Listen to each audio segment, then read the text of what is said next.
Tonight, we're time travelling to the moments when life on Earth looked at the scoreboard and realised the house always wins.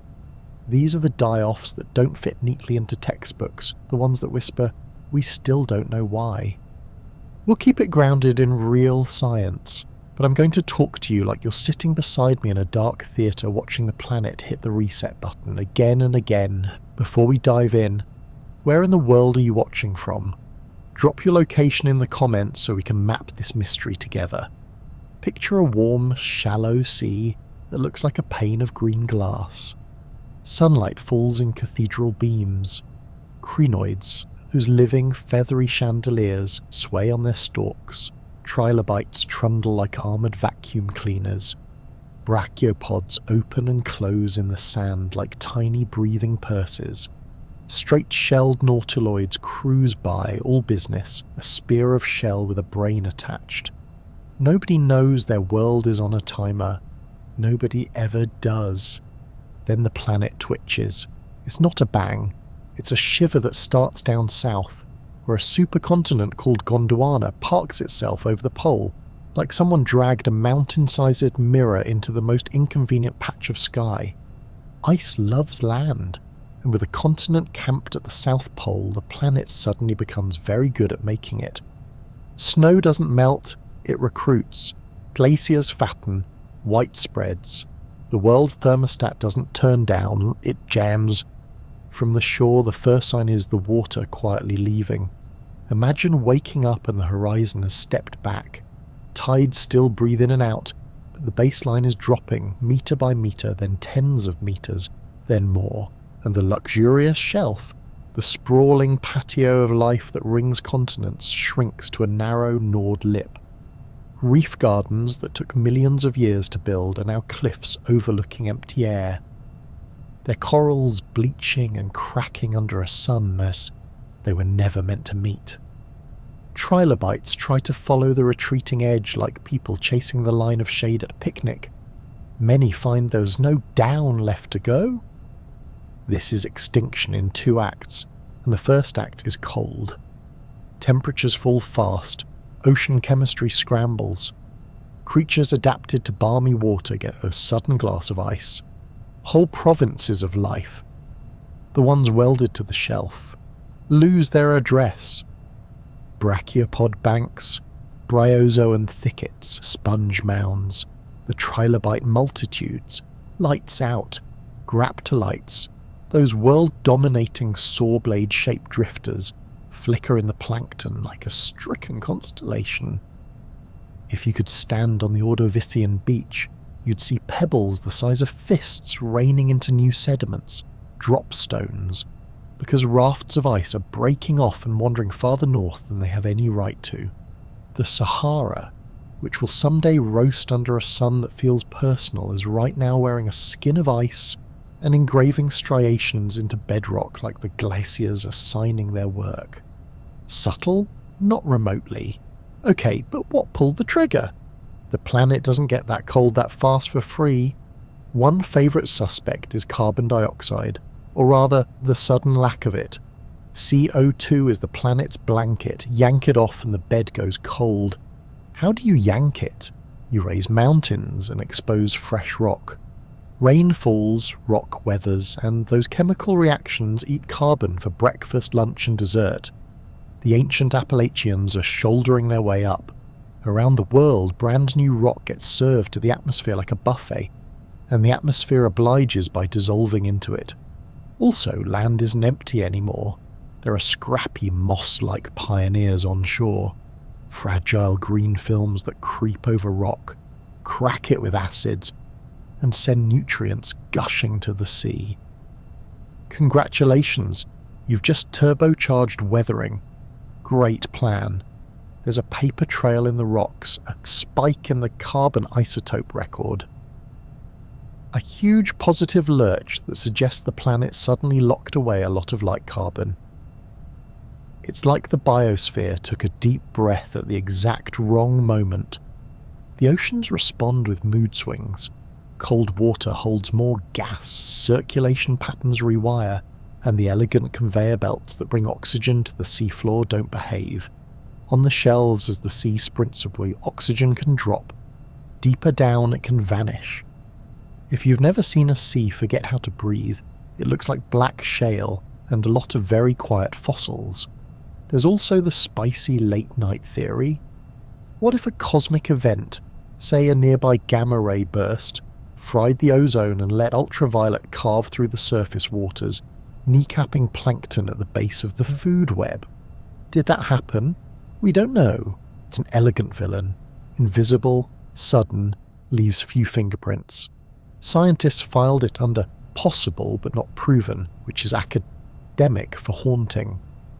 Meanwhile, life scrambles, cool water opportunists surge. There's even a temporary cast change, an assemblage nicknamed the Hirnantia fauna, that moves in like winter tenants, hardy brachiopods and friends that tolerate the chill, elbowing into spaces the old residents just lost. For a heartbeat in geologic time, it almost looks like the system found a workaround. But the second act is already loading and it's meaner. Ice can only pile so high before gravity and heat begin their patient sabotage. When it breaks, when the ice sheets retreat, sea level rebounds like a spring.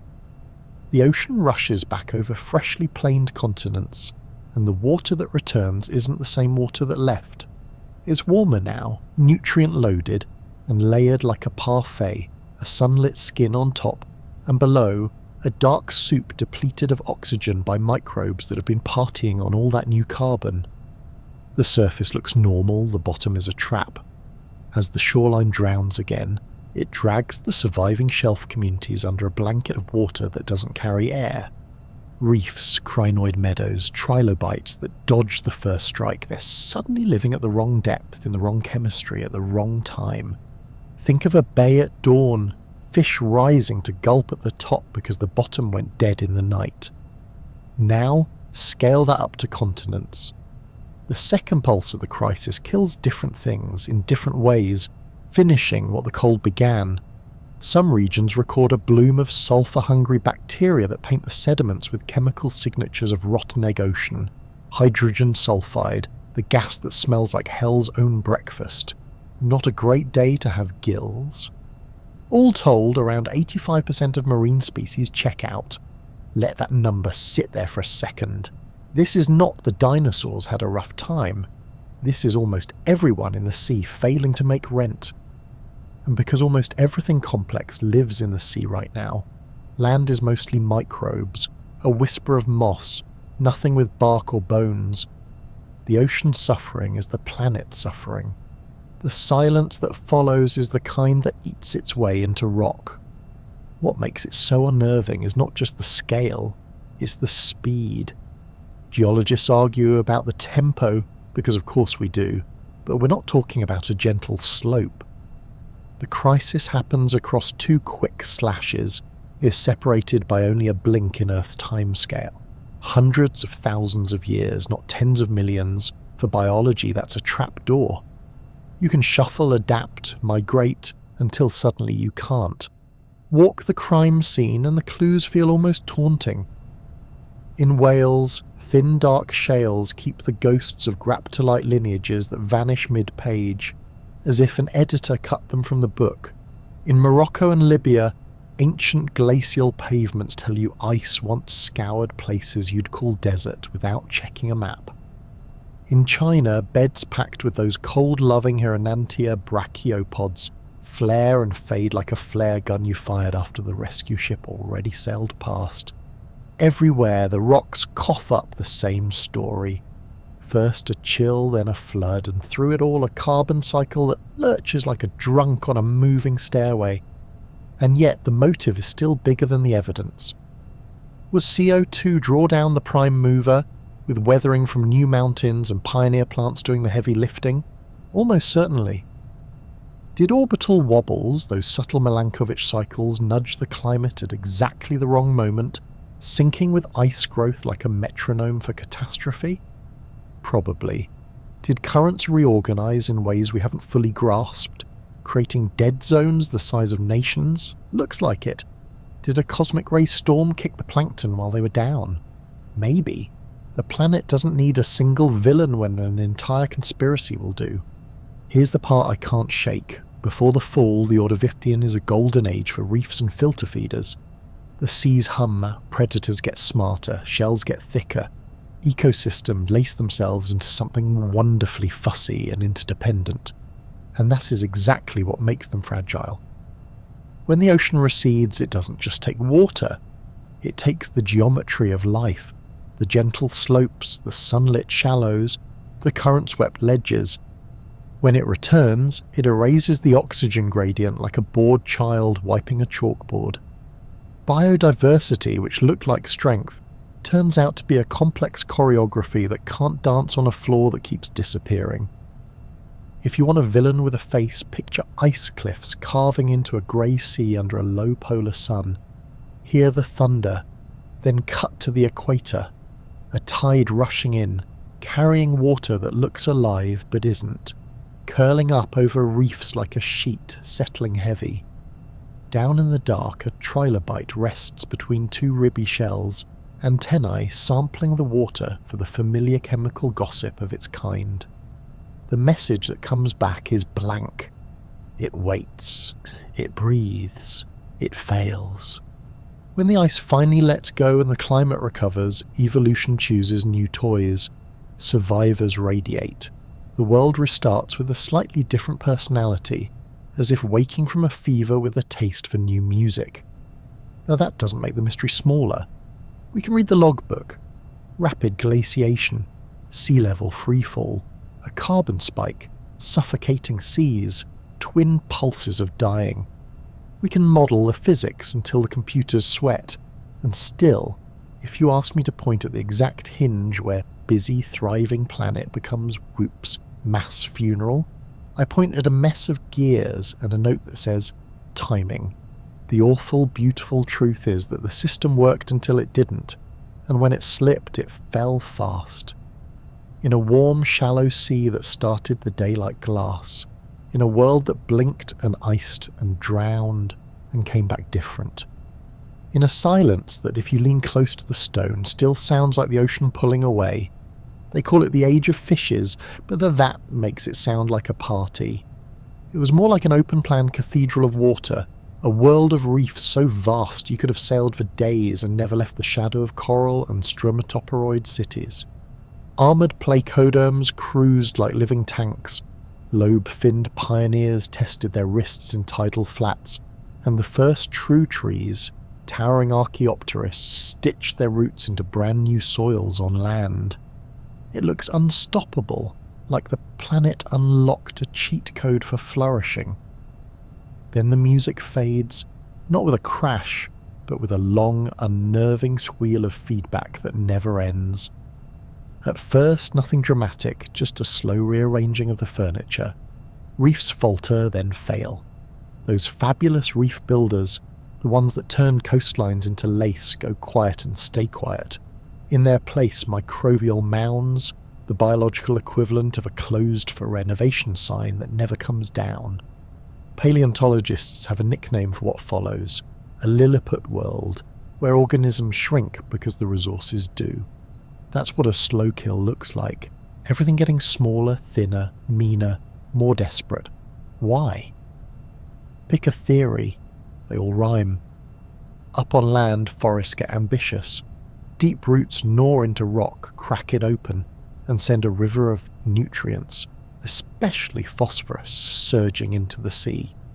The ocean hears buffet and responds with green swarms, algal blooms that party at the surface and then die, drift and rot. Rotting eats oxygen. The water stratifies like a parfait, breathable on top, nightmarish below. You've just taught the ocean a new trick called anoxia, and the ocean decides to make it a habit. If you want receipts, the rocks have them. Layer after layer of black shale, the geological equivalent of a do not resuscitate order, accumulates in basins from Europe to North America to China. They're loaded with organic carbon, framboidal pyrite, trace metals like molybdenum and uranium that build up when oxygen vanishes.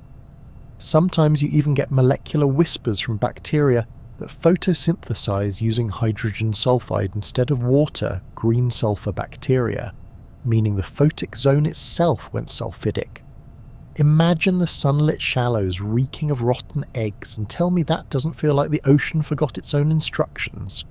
Meanwhile, carbon dioxide, the planet's thermostat slider, starts to behave like a twitchy sound engineer. Weathering of fresh rock locks CO2 away. Forests bury carbon in new soils. The atmospheric blanket thins.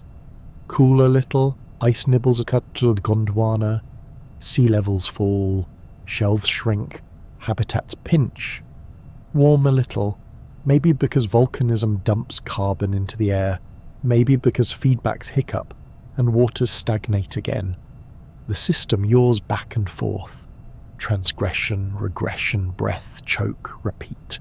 No single punch, just a metronome of wrong. There are names for the worst beats in this rhythm. The Kelwasser intervals arrive first, not everywhere at once because slow kills are petty like that, but in enough places to matter. Reefs already weakened take the hit. Conodonts, tiny toothy ghosts we use as timekeepers, shuffle their lineages. Trilobites, stubborn old royalty, lose yet more crowns. Placoderms feel the floor tilt beneath them. Dunkleosteus, the bite-forced legend with a face like a guillotine, is still out there. But the empire it rules is a thinning crowd. Then later, the Hangenberg crisis lights up the board, and it's a different flavour of bad. Sea levels swing, evidence of glaciation shows up on the Gondwanan side of the world like a chilly signature. In the sediments you see a blackout interval, organic rich shales marking water that didn't breathe, and then sands and gravels that talk about shorelines on the move. Whole marine communities go quiet, and the vertebrate world, on the cusp of a breakout, stumbles. A lot of the big flashy fish call it a day. The ones with ambitions on land, they take a punch too. Somewhere in the fossil record ahead lies a thin, eerie silence. Romer's Gap, where early tetrapods are scarce. You can argue about its cause until the coffee goes cold, but it feels like aftershocks. We love a smoking gun. The late Devonian refuses to hand one over. Volcanism? There are chemical breadcrumbs, mercury anomalies smeared around extinction horizons, the kind you get when large igneous provinces bleed toxins and carbon. There's talk of the Villui traps in Siberia, of basaltic tempers flaring at inconvenient times. Impacts. Craters exist, but the calendar rarely lines up cleanly. Rocks hint at punches that land off-beat. Sea level change? Absolutely. Coastlines behave like skittish animals. Oxygen debt, constant and cruel. Each culprit alone is annoying. Together, they're a choir you can't shout down. Go snorkeling in your mind over a Frasnian reef before it all sours. Light knives down through warm water. Stromatoporoids build palaces. Rugose and tabulate corals lattice the space between. Nautiloids bob like meticulous accountants checking ledgers. Now roll the film forward a little. The coral symbiotic harmony goes off-key. The water's clarity turns tea-coloured. Plankton fogs the view. The nights taste metallic. Fish cough. Not literally, but if gills could cough, this is when they would. You don't see bodies piled, because stratified water hides its dead, but you feel the quiet. It's the quiet of jobs not done, filter feeders not filtering, scavengers not cleaning, predators circling a buffet that's suddenly calories poor. On shore, the new forests hold their own funerals. Trees rise, shed, and shed again. Soils thicken, rivers get muddy and meander, smearing silt across deltas. That's another human-sounding word that existed long before us. Eutrophication. Feed the water too much, and you starve the things that need to breathe. The ocean isn't a monolith, it's a patchwork of basins, sills, and choke points. Some drown in black slime, some keep a pulse, some flip back and forth like a faulty light switch. Evolution tries to dance between raindrops. Species contract to refuges. A few lucky lineages find a backdoor, small, tolerant of weird chemistry, generalist diets, and they thread the maze. The villains have supporting actors. Hypercapnia, CO2 dissolved into water until it turns the chemistry sour, stresses calcifiers, makes building shells a tax instead of a gift. Acidification doesn't need to boil the ocean. A few tenths in pH can turn coral from mason to mourner. Temperature gradients shift, currents reroute. The conveyor belts that deliver oxygen to depth slow down or stop, and once a deep layer turns anoxic, microbial communities bloom that keep it that way by churning out sulfide. Now we're not just low oxygen, we're toxic. The kill mechanism is death by bureaucracy. A dozen small official-looking stamps, and at the bottom of the page it reads "Denied." If you demand a monster, point to the placoderms. They're the poster children of Devonian swagger. Head armour like sculpted plate, jaws reinforced with sharpened bone, bodies that could accelerate like bad news. They should be apocalypse-proof. Yet as habitats narrow, as nursery grounds go hypoxic, as prey communities crash in slow motion, the giants go first. Big frames need steady groceries. The world stops paying. By the time the Hangenberg pulsed through, the age of fishes was no longer an age. It was awake. Weirdly, the losers wrote the planet's next script. Reefs, those meticulous architects, retreat, and for a long time they don't come back at scale. Microbial becomes the style. In the water column, small is fashionable. Compact ammonoids with faster life cycles, fish that live on thinner margins, plankton that can ride booms and busts. On land, the trees that helped cause the trouble keep changing the world. Deeper soils, thicker carbon vaults, new habitats that, eventually, will allow lungfish, coelacanth cousins, and brave little tetrapods to gamble on mudflats again. Catastrophe doesn't stop the plot, it rearranges the cast. If you walk the Devonian outcrops with a field notebook and a bad sense of humour, you start to appreciate the sarcasm in the stratigraphy. Here's limestone full of reef life, so exuberant you feel intrusive reading it. A few centimetres up, a shale, jet black, no oxygen, just the quiet hiss of buried carbon. Up again, a thin limestone pretending things are fine. Then more black, and across continents the same Morse code. Dash, dot, dash. Oxygen, none, oxygen, until the message resolves to a grim punchline. The planet didn't need a single bad day. It needed a few million middling ones in a row, and the bravest part? Life kept trying. In the middle of the Kelwasser gloom, you find survivors muscling into marginal habitats. Brachiopods tough enough to tolerate slop, bivalves that can pump fast in thin air, fish that sneak into fresh water to dodge the coastal choke. The reef gap isn't empty, it's occupied by engineers of last resort. Sponges, microbes, anything that can build quietly while the world figures itself out. The Devonian ends not with a glass-shattering asteroid, but with the long arithmetic of systems pushed past thresholds again and again until the numbers break. There's a line that sticks with me. A planet can bleed out slowly. In the late Devonian, that's the whole story. Forests made the land breathe, and the sea forgot how. Volcanoes maybe coughed carbon and mercury into the wind at inconvenient hours. Ice flexed, shorelines jerked, and the oxygen tax came due twice a day, every day, until species lists read like obituaries.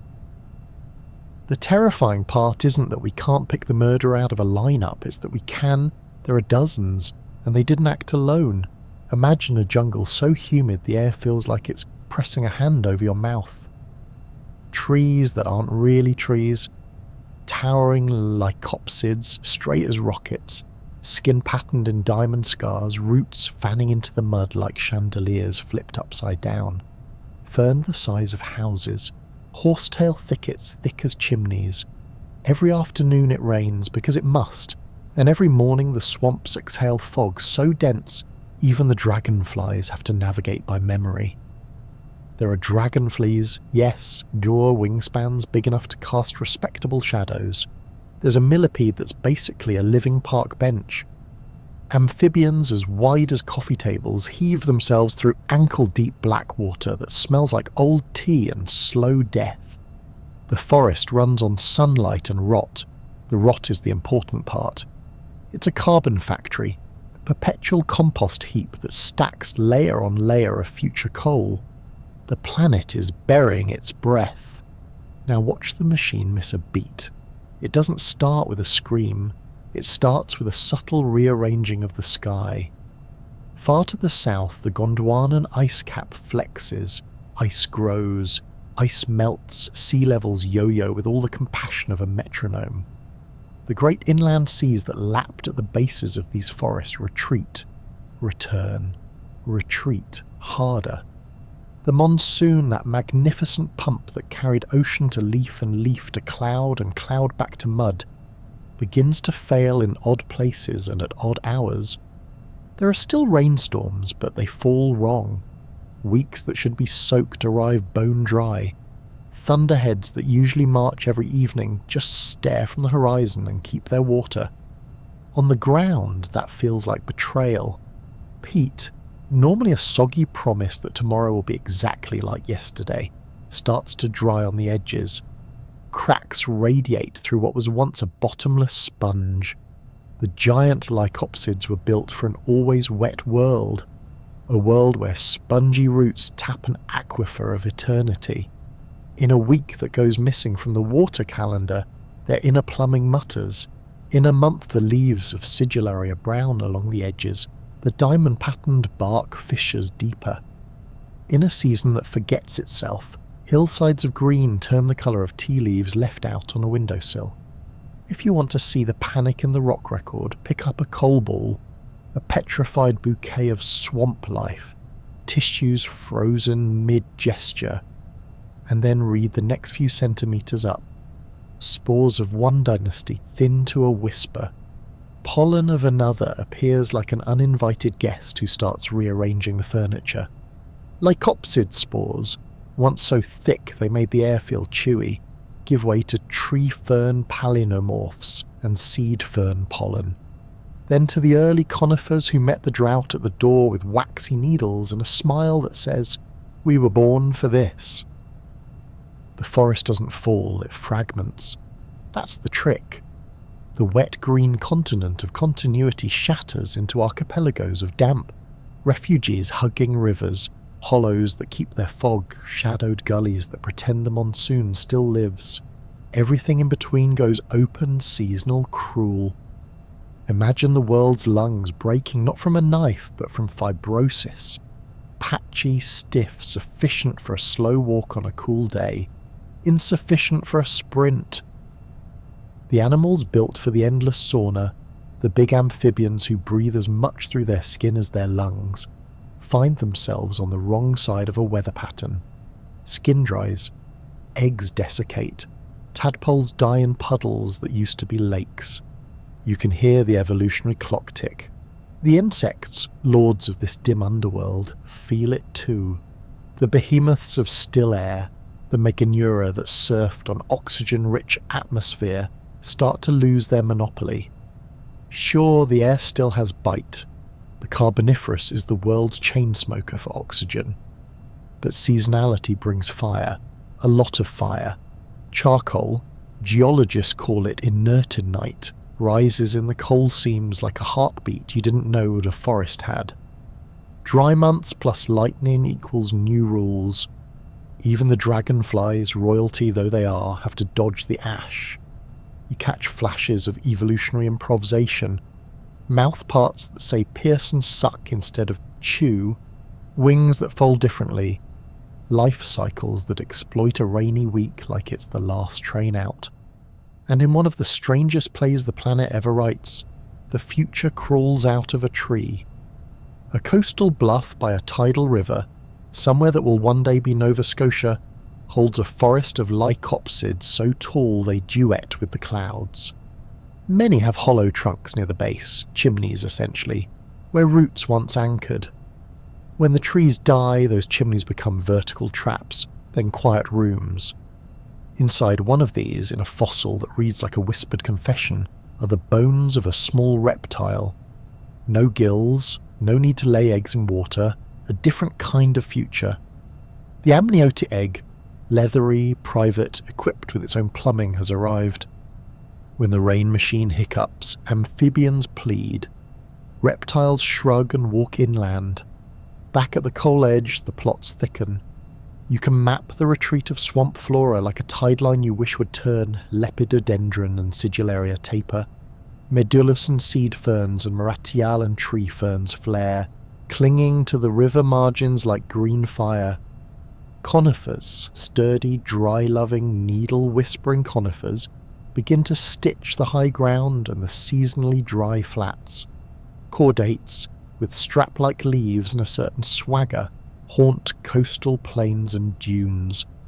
The forest you could drown in becomes a forest you can walk through without weeping. The undergrowth thins, the canopy breaks, sunlight actually hits the ground. With openness comes movement. Predators that once ambushed in waist-deep deadfall now trot, on legs lifted closer to the body, feet better for distance. A lineage of synapsids, the so-called pelycosaurs, will soon take the dry roads to fame, sails and all. But even before the celebrity phase, the trend is clear. The animals least tethered to standing water win the lottery of tomorrow. Amphibian families that made deals with humidity for millions of years try to renegotiate their contracts. Many don't get a call back. The landscape learns new colours. Blackwater creeks lighten to tea and then to dust. Where once a single toe into the muck sank to the ankle, you now kick up powders that sting the nose. Seasonal rivers braid and rebraid and sometimes don't appear at all. You can watch the coal in coal country step back in the strata, thick seams slimming to centimetres, cyclothams, those tidy sandstone shale coal, packages tied to sea level rhythms, turning erratic.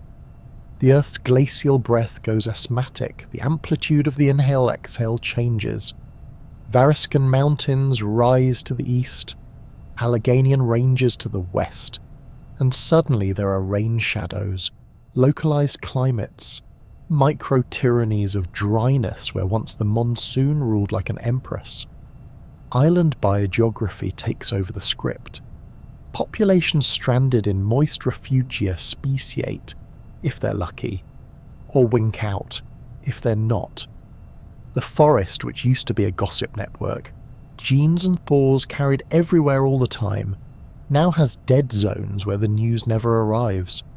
Diversity doesn't just drop, it shards. When paleontologists say provincialism increases, what they mean is the map of life goes from a wash of green to a mosaic of stubborn little squares, each with its own accent and its own extinction countdown. Some squares never recover. There's an audible change in the night. In the good old damp days, the swamp sang, a chorus of amphibian voices, the whir of insect wings, the plop and suck of every step you never should have taken. In the new seasonality, silence inserts itself between the sounds. A wind sighs over newly opened ground. Crickets try out ballads better suited to grass. Fire crackles in the distance more nights than it should. The great millipede, Arthropleura, the hallway with legs, finds fewer corridors it can stomach. Leaf litter desiccates into a substance that doesn't want to be eaten. The apartment building for detritivores has a water leak that never gets fixed. Tenants move out, pick up a handful of sand from one of those post-collapse channels, and there's a taste of iron that wasn't there before. Oxidized sediments, red beds, begin to creep over the map like a rash.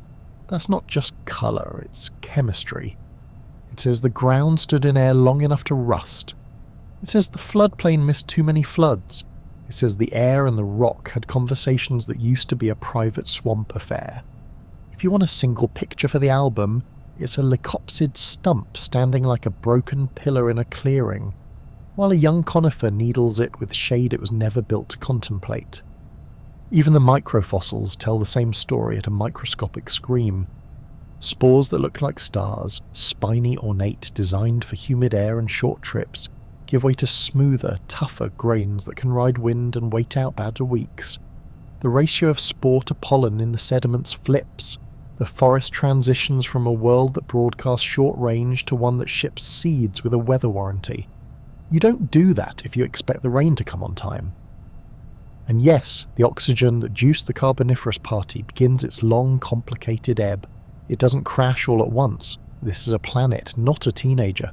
But the trajectory is pointed down now, because the great carbon burial machine that churned out coal like a divine copier has hit a supply chain issue called not enough of this swamp. Fire finds it easier to start and easier to keep. The charcoal layers thicken.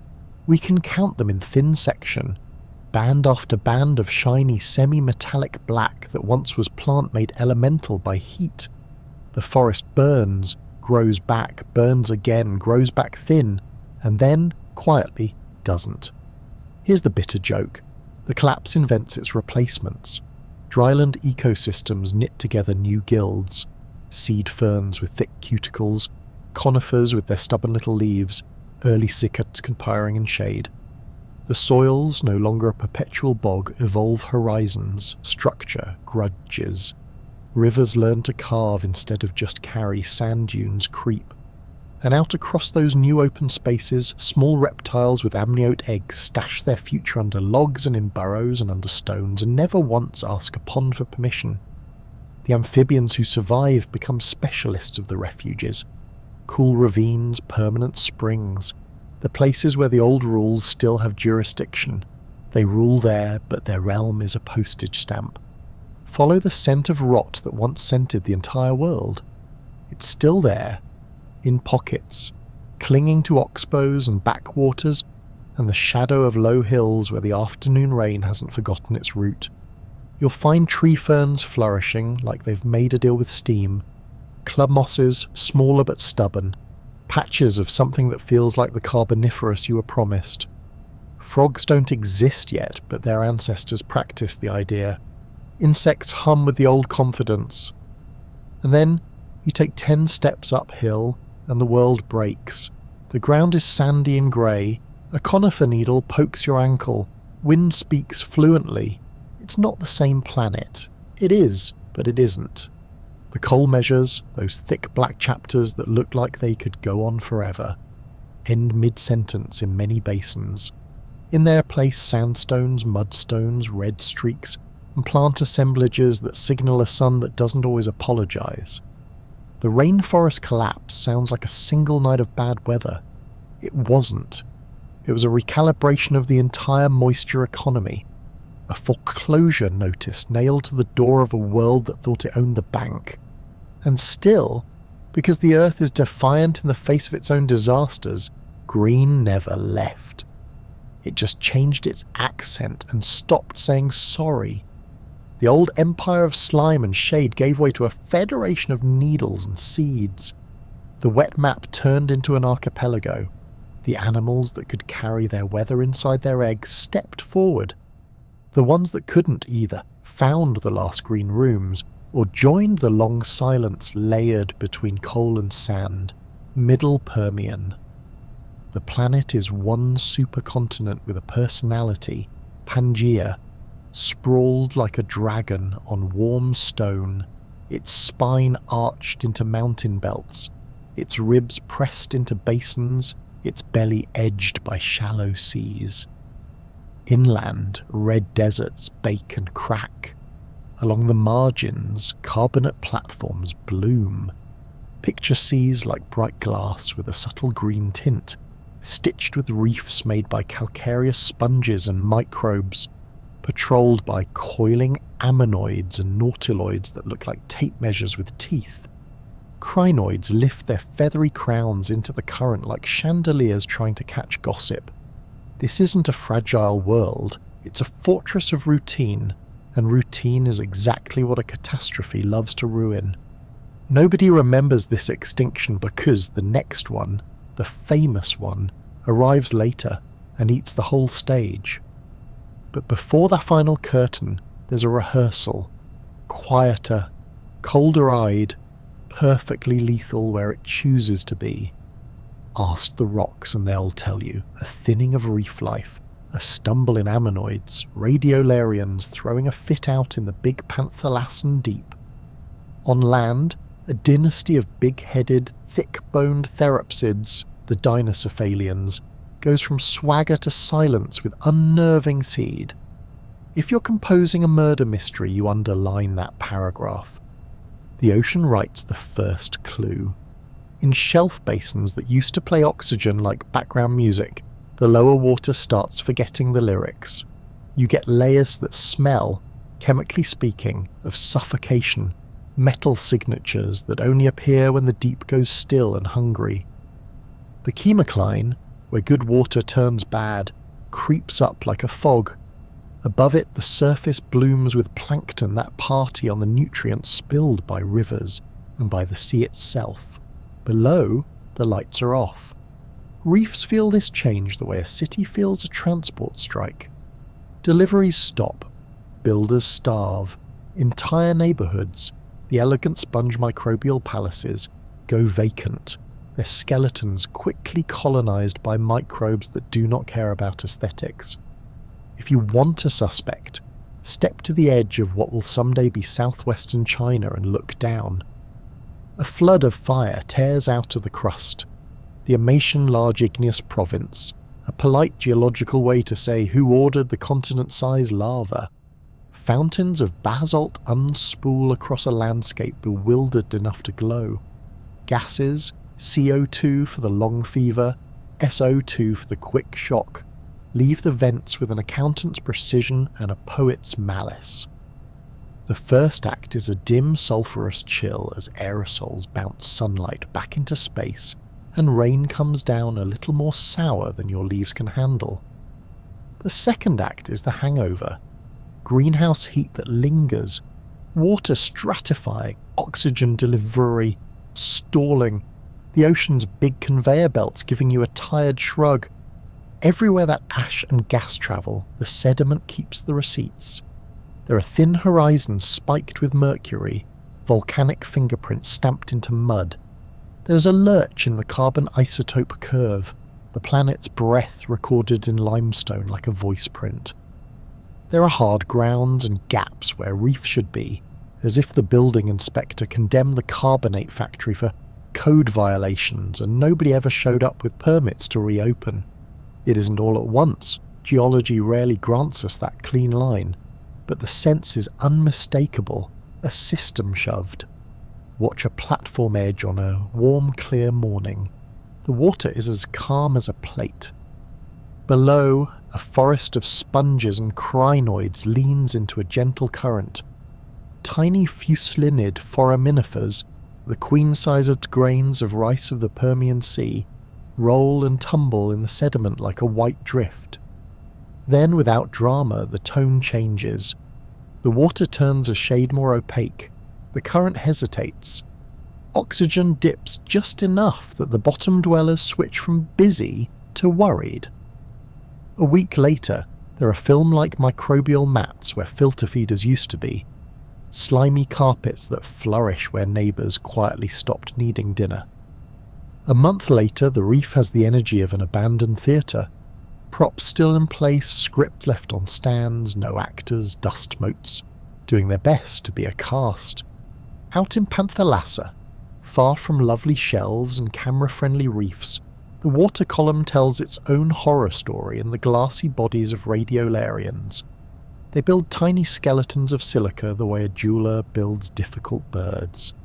Their populations pulse with the rise and fall of currents, nutrients, light. Then their assemblages twist. Species disappear, newcomers surge, like a station changing mid-song. Some beds of deep-sea chert turned so radiolarian rich you could mistake them for an ossuary. The message is consistent. The machine redistributing heat and nutrients across the biggest ocean that ever was coughed. And yes, if you pan back to land, there's a vertebrate kingdom that never sees the ocean but drowns anyway. In the Karoo, where time keeps fossils like ledgers, the dinocephalians vanish. These were not shy creatures. Thick skull roofs, deep jaws, bodies that carried momentum like a legal argument. They ruled the mid-Permian in that distinctly your problem now way apex lineages do. Then abruptly in the rocks, they aren't there.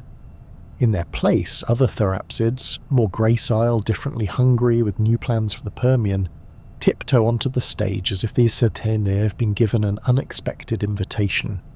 You can debate whether the climate did it straight or whether the base of their food web slowly rotted out from unseen marine changes, ricocheting into the air. Either way, kings do not abdicate, they are removed. There's a temptation to make the sequence tidy. Volcanism, then climate insult, then oceans misbehave, then biosphere stumbles, then recovery limps into view. But the Capitanian doesn't care for your calendar. In some places, reefs collapse before the worst volcanism even starts. Elsewhere, they hold on and then fall off a cliff at the worst possible moment. Sea level wanders, sometimes down, sometimes up, turning coastlines into unreliable narrators. Temperature signals flip, brief chills puncturing long warms, a planet trying every coffee in the cafe to see how it feels. The kill isn't a single knife, it's a drawer full of them, each applied with annoying inconsistency. Somewhere a storm darkens and drops rain that tastes metallic, leaves pit, soils sour, freshwater chemistry tips, and amphibians, the eternal barometers, notice first. Eggs fail in ponds that look exactly like last year's but aren't. Reptiles blink and keep eating. In the shallows, calcifying algae learn about acid in ways that change their weekend plans. Shells take more energy to make, growth bands thin. A generation later you can read stress in the spiral of an ammonoid, the way you can hear it in a voice. Tight, breathless, a little warble where there should be confidence. If you want a single visual to hang on your wall, try this. A limestone slope built by quiet sponges faces a blue emptiness. There are burrow traces in the bedding plane, little scribbles of life, then abruptly none above a certain line, as if the animals learned to write and then forgot mid-sentence.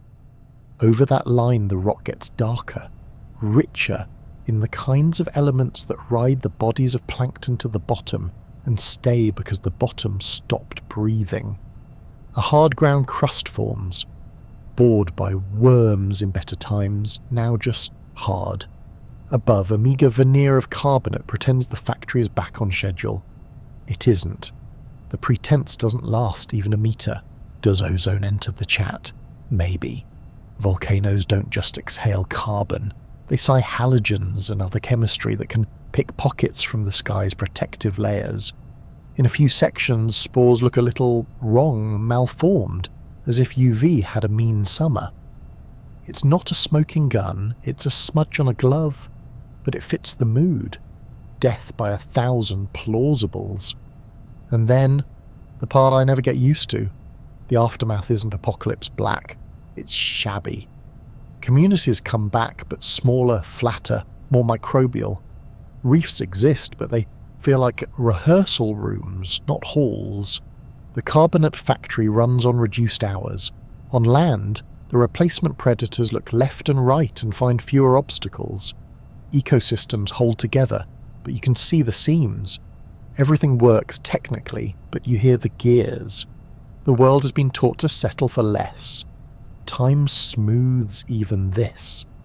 A few million years is enough for confidence to creep back. New reef styles experiment with scaffolds. Ammonoids, tireless little engineers of spirals, exploit every niche they can find. Invent new sutures like lace makers drunk on geometry. Therapsids rehearse warm-bloodedness in drafts. If this were the end of the story, you could roll credits over a quiet, earnest montage of recovery. It isn't. The Capitanian is a warning shot, the way a crack in a dam is technically not a flood. The next act in the Permian doesn't need an introduction, It needs a priest. But in this moment, this forgotten purge, what scares me is the style of it. The planet didn't flip a table. It rearranged the chairs until nothing sat right. Current by current, shelf by shelf, lineage by lineage, confidence was erased. A great ocean lost its appetite and lost its headliners. And most of the witnesses were so small their names don't fit in the documentaries. You could sail a skiff across those clear middle Permian shallows and think everything was fine. And then you'd drag your net and what came up would be thinner, fewer shells, fewer builders, more slime. It's not theatrical, it's whir. It's bureaucratic, stamps on forms, denied, until the music stops and nobody remembers the song. Start with a breath, not yours, the planet's. In the late Permian, Earth is breathing slow and deep, a confident old animal. Reefs stitch the shallow seas with ornate scaffolds built by sponges and corals, fusulinid forams, rice grain architects, carpet the seafloor, ammonoid spiral like clockwork. On land, forests lean into warm winds. Rivers curl lazy S's across broad floodplains. Big barrel-chested therapsids lope under a sky that remembers rain. It's a world with routines, and routines breed arrogance. Nothing loud is happening, nothing obvious. Then the breath catches. Far to the north, a wound opens in the crust and refuses to close. It's not a volcano the way you picture one. It's a province. An area code of fire. Fissures split like lips and begin pouring out basalt in sheets thick enough to bury small countries. They keep going and going. For hundreds of thousands of years, the Siberian traps vomit rock and exhale chemistry. Carbon dioxide for a fever that lingers, sulfur gases for a flash of cold and acid rain, halogens to pickpocket the ozone, a periodic table's worth of insults that ride the wind and the waves to places that never asked for an invitation. The first weeks after a major pulse probably felt like a weather prank. Sunlight a little dimmer, rain that leaves little burn marks on leaves, rivers running a touch more sour, forest canopies go from glossy to tired. Growth rings, if you sliced a trunk, would tighten like a belt. In the ocean, plankton shrug and multiply, more nutrients bleeding off the land, more party at the surface, then die and drift down like confetti from a failed parade. Bacteria feast, oxygen dwindles, and suddenly the bottom water is the kind of party where nobody breathes and everyone pretends this is fine. It is not fine. There are places in the rock record where you can put a finger on the line, the boundary, like a doctor checking for a pulse that stops. Limestones teeming with shells, burrows, and tidy fabrics end at a razor-thin horizon. Above it, black shales, starved of oxygen. Beds of pyrite that grew fat in suffocation. Elements like uranium and molybdenum enriched because the deep water locked the door on oxygen and swallowed the key. The carbon isotope curve dives. An ugly, sweeping negative excursion that says a flood of light carbon hit the system. That carbon could be volcanic CO2, yes, but the shape hints at amplification. Organic carbon rotting in bulk. Methane rising like a nervous laugh from clathrates or microbes that just learned a new trick. If you want suspects with alibis that don't hold up, the list is long. Reefs don't die with a scream, they fade into slime. Those grand Permian frameworks, sponge gardens, coral buttresses, collapse and are replaced by microbialites, knobbly mounds of bacteria, the cleanup crew of the Phanerozoic. Disaster faces, the textbooks call them, which is the nicest way to say welcome to the soup course. Trilobites who have survived everything since everything began finally blink out here. Rugose, and tabulote corals. Gone. Fusulinids. Gone. The sea forgets how to build in calcium carbonate. It remembers how to settle for film. Out in deeper water, the lights go a witchy purple-green in the photic zone. That isn't poetry, that's chemistry. Biomarkers whisper that green sulfur bacteria, organisms that photosynthesize using hydrogen sulfide, invaded the sunlit shallows. For that to happen, the water column has to be stratified, and the lower layer has to reek of H2S. Euxinia, they call it, a word that tastes like a battery. The bad breath of the ocean comes within meters of the surface, and sometimes it breaks it. Burps of toxic gas that would asphyxiate animals on shore and help shave the ozone thinner. UV blasted spores, malformed pollen. Tiny damaged signatures show up in sediments like notes from plants that went outside and regretted it. Temperature. The planet spikes a fever high enough to matter biologically, not just nostalgically. Equatorial seas simmer past the comfort zone for complex metabolism. On land, afternoons in low latitudes flirt with heat that makes enzymes lazy and lungs uncooperative. If you're a big animal, you either find shade that doesn't exist, migrate to latitudes your legs can't reach, or you learn about extinction from the inside. The few that manage to live through the worst years carry that heat in their bones.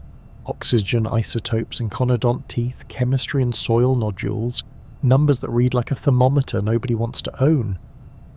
The kill sequence doesn't respect categories. Insects, the default winners of history, take an unprecedented hit. Whole guilds, chewers, piercers, flyers, thin or vanish. On land, peat-forming ecosystems collapse so completely that the planet enters a coal gap. Millions of years with almost no coal at all. Imagine the world trying to stack its dead leaves and failing. Not because there aren't leaves, but because there aren't stable, wet communities left to make peat. Fire attends the funeral, charcoal layers spike and sag because oxygen and dryness do a terrible duet. Rivers turn flashy, braided, angry. Hillsides shed sediment like bad habits. Red beds, oxidized, sun-baked, spread where swamp colours once ruled. It isn't just that life dies. Landscapes forget their manners. In the Karoo, in Russia, in China, pick a basin with a good memory and it will tell you the same thing in a different accent. Big therapsids that used to swagger, gorgonopsians with sabres, dinocephalians with skulls like armoured benches, vanish. Their replacements are not glamorous. Early Triassic rocks are crowded with Lystrosaurus, a shovel-faced, barrel-bodied herbivore that looks like it was designed by a committee trying to save on parts. It dominates like a weed after a brush fire. Diversity collapses into monotony. Ecosystems become single-species cliches. You could sneer at that, but Lystrosaurus is simply what survival looks like when nuance goes out of style. If you read the sediments like a logbook, the disaster comes in pulses, not one clean gunshot. There's a preliminary stumble as environments teeter, call it the prelude, and then the fall. A sharp, geologically very fast catastrophe near the boundary that strips the shelves, suffocates the depths, and topples the terrestrial web. After, when you'd expect the credits to roll, there's a cruel epilogue. The earliest Triassic doesn't bounce, it wheezes. Temperatures stay high, oceans stay sick. Carbonate factories sputter. There's even another crisis a few million years later, the Smithian-Spathian aftershock, that reminds everyone recovery is not a straight line but a staircase with missing steps. The forensics keep pointing to the same arsonist with many hands. Mercury anomalies lace boundary sections across the world. Volcanic fingerprints smeared into mudstones and limestones alike. Sulfur isotopes hint at an atmosphere and ocean doing unfamiliar math. Nickel shows up in odd abundance in some places, and a clever hypothesis suggests microbes that eat nickel use the windfall to belch methane like it was going out of style. Maybe, maybe not. What's not a maybe is feedback. Volcanism loads the air with greenhouse gases. Warming slows ocean circulation. Oxygen delivery falters. Anoxia spreads microbes that thrive without oxygen bloom. They generate sulfide. Sulfide poisons and helps shred ozone. UV stresses land plants. Dying plants feed rivers with nutrients. Blooms grow, more anoxia, more burial of what little does live. Isotope curves lurch. Climate jerks harder. The basalt keeps coming. It's not a domino line. It's a spider web, each strand plucked by a different finger, all humming to the same ugly chord. If you want a day in the life, pick a shoreline in what will someday be South China. Morning, the water is clear enough to tempt you. By noon, a faint iridescence slicks the surface where plankton bloom. By evening, the tide exhales a smell like struck matches and rotten eggs. Fish nudge the surface, gills pumping, shells gape, crinoids droop like flowers, forgetting why they opened. A storm blows through, carrying rain that pits the soil and runs off in a rush loaded with a chemistry set. A week later, the reef is a quilt of microbial felt. A month later, it's silence with texture. There are quiet atrocities in the microscopic record that feel worse than the big statistics. Conodont elements, those tiny glassy teeth, thin and thicken in patterns that match temperature whiplash. The shells of brachiopods show growth bands that stutter and stop mid-line. Pollen grains wear little sunburnt scars. In some sections, burrows, evidence of animals living in and stirring the mud, vanish above a horizon. The seafloor becomes laminated, undisturbed, because nothing down there is moving except chemistry. Bioturbation, the world's gentle kneading of life into sediment, simply stops. And then there's the math nobody wants to recite, but everyone does, because it's the only way the scale sinks in.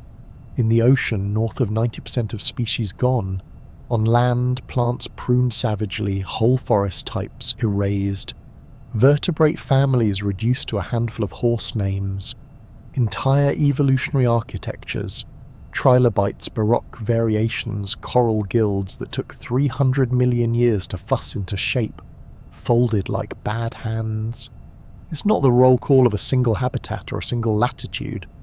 It's global, synchronous enough to make even the smug cautious, fast enough to count in tens of thousands of years instead of millions, fast enough to be felt as weather, as seasons that don't behave, as rivers that don't come back, as springs that stop. Recovery has the indecency to look ugly. The early Triassic is a workshop, not a gallery. Microbial mounds squint in bright water. The carbonate crisis means even the rocks look tired. On land, plant communities are scrubby and patchy. Soils are raw. Rivers braid and leap their banks as if drunk. Lystrosaurus keeps chewing because somebody has to. Amphibians that remain cling to the last good wetlands like rumours. Predators are small and opportunistic, and the air over low latitude shimmers with heat that tells big ideas to take a number. But the planet does not agree to end here. The basalt wanes. The cycles, bruised, begin to remember their timing. Currents grudgingly pick up. Oxygen edges back into depth. The microbial monopoly breaks and new builders audition.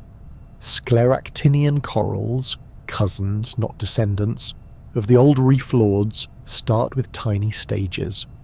Archosaurs and their friends test gates on the drying floodplains. Conifers sketch taller silhouettes against a sky that, one hopes, has less bite. The world, chastened, goes about the business of reinvention with the hollow-eyed determination of a survivor who doesn't want to talk about it. If you stood at the boundary itself, if time allowed tourism, you would not see a meteor. You would hear no single boom. You'd hear a long, layered noise instead. The thrum of fissure eruptions far away, the hiss of acid rain on leaves, the soft thunder of rivers moving too much sediment, the quiet pop of gas escaping from mud that learned to rot without air. At night, the horizon would wear a red seam where the basalt fountains stitch the edge of the world. In the morning, you'd walk down to the water, and it would look almost normal until you stepped in, and every animal within 10 paces decided to leave because the chemistry of your ankle said yesterday, and the chemistry of their gills said no. People love a villain because it promises a hero. This doesn't give you one. The greatest dying is a system story. Too much fire under the pot, a lid that fits too well, ingredients that react badly when the cook gets bored and walks away. It is terrifying precisely because it is mundane in its mechanics. Gases, currents, microbes, feedbacks. The planet didn't need a bullet, it needed imbalance, applied persistently at industrial scale. And the Earth, obliging as ever, taught us what that sounds like when it breaks. Not a scream, but a breath that stops, and then a long hot stillness while the chest tries to remember how. Starts with a hairline crack in a continent the size of a smug god. Pangea, one landmass, one attitude, begins to pull itself apart like a book being opened at the spine. In the rift valleys, the ground sags into long bathtubs and fills with lakes that breathe in and out with the seasons. Conifers throw spears of shadow. Ginkgos rain fan-shaped confetti. Cicads do their slow-motion fireworks. The animals look settled. There are crocodile-line overlords with armour like baked pottery. Rauisuchians that stalk on pillar legs. Atosaurs that wear garden bed plates.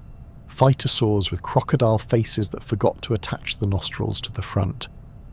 Metoposaurs, amphibians the size of sofas, pack into floodplains like commuters. Dinosaurs? They're here, small and opportunistic, making footprints that read as punctuation, not prose. If you were placing bets, you'd put your money on the armoured brutes with the bulldozer skulls, not the skinny-legged upstarts with too many air sacs. Then the planet decides to practice pyrotechnics without an audience. Along the line where the Atlantic will someday yawn, the crust splits and bleeds. Not a single courteous volcano, no, a province of fire, the Central Atlantic Magmatic Province, which sounds like a bureaucratic office until you realise the paperwork is lava. Fitures unzip. Basalt pours in sheets that smother valleys and lick at mountain toes, then cool into stair-step cliffs. Sills snake into sedimentary rocks, baking coal measures and organic muds into chemistry experiments with poor supervision. The eruptions come in pulses, each a geologic punchline that runs long, separated by breathers just long enough to give life hope. Then another pulse. Repeat until the map changes colour. The air keeps the receipts. You can read them in fossil leaves. The density of little pores, the stomata, drops as CO2 rises, like plants closing windows because the room is filling with breath. Sediments record mercury spikes, the fingerprints of degassing magma smudged across the world's ledgers. The carbon isotope curve swan dives, big injections of light carbon, suggesting not just volcanic CO2 but thermogenic burps, sills baking organic-rich basins until they sigh out methane and other nimble troublemakers. Imagine the atmosphere as a weighted blanket. Now add a few more kilograms and press hard. The first insult is quick, sulfur aerosols bounce sunlight, making short, sharp chills and acid rain. Leaves pit, lakes go sour, freshwater ecosystems twitch. Then the long insult arrives. Greenhouse heat piling on with bureaucratic persistence. The lakes in those rift basins tell you the timing with rude clarity. Their mudstones stack in rhythms, the Van Houten cycles, dark, organic-rich layers when waters swell and stagnate, pale, oxygenated layers when they thin and mix. Around the boundary, the darks get darker, thicker, meaner. Fish bones in the oxygen-starved intervals show stress.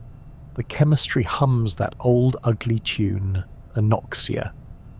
Out in the ocean, the carbonate factory misfires.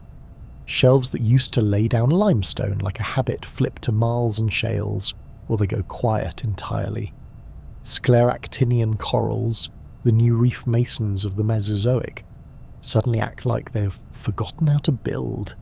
Aragonitic shell makers feel the pinch of acidifying water. The calcite compensation depth shoals. The sea becomes less forgiving to anything trying to crystallize a home out of chemistry that's gone petty. In deep basins, black shales accumulate, laminated, undisturbed, the handwriting of water that forgot to breathe.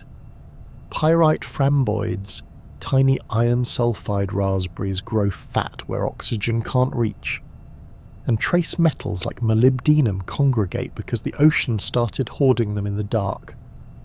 Meanwhile, on the beaches of the Newark Rift Lakes and the Tethyan margins, forests thin. Palynology, the study of ancient pollen, which is basically reading weather in glitter, shows a shuffle.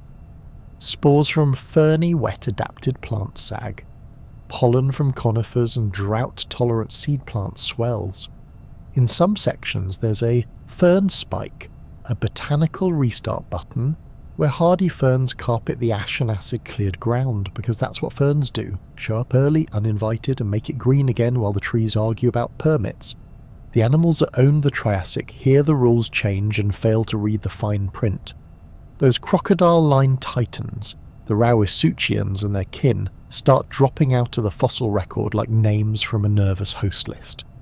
Phytosaurs, whose whole deal was crocodile but we invented it first, vanish everywhere except a couple of stubborn corners and then give up there too.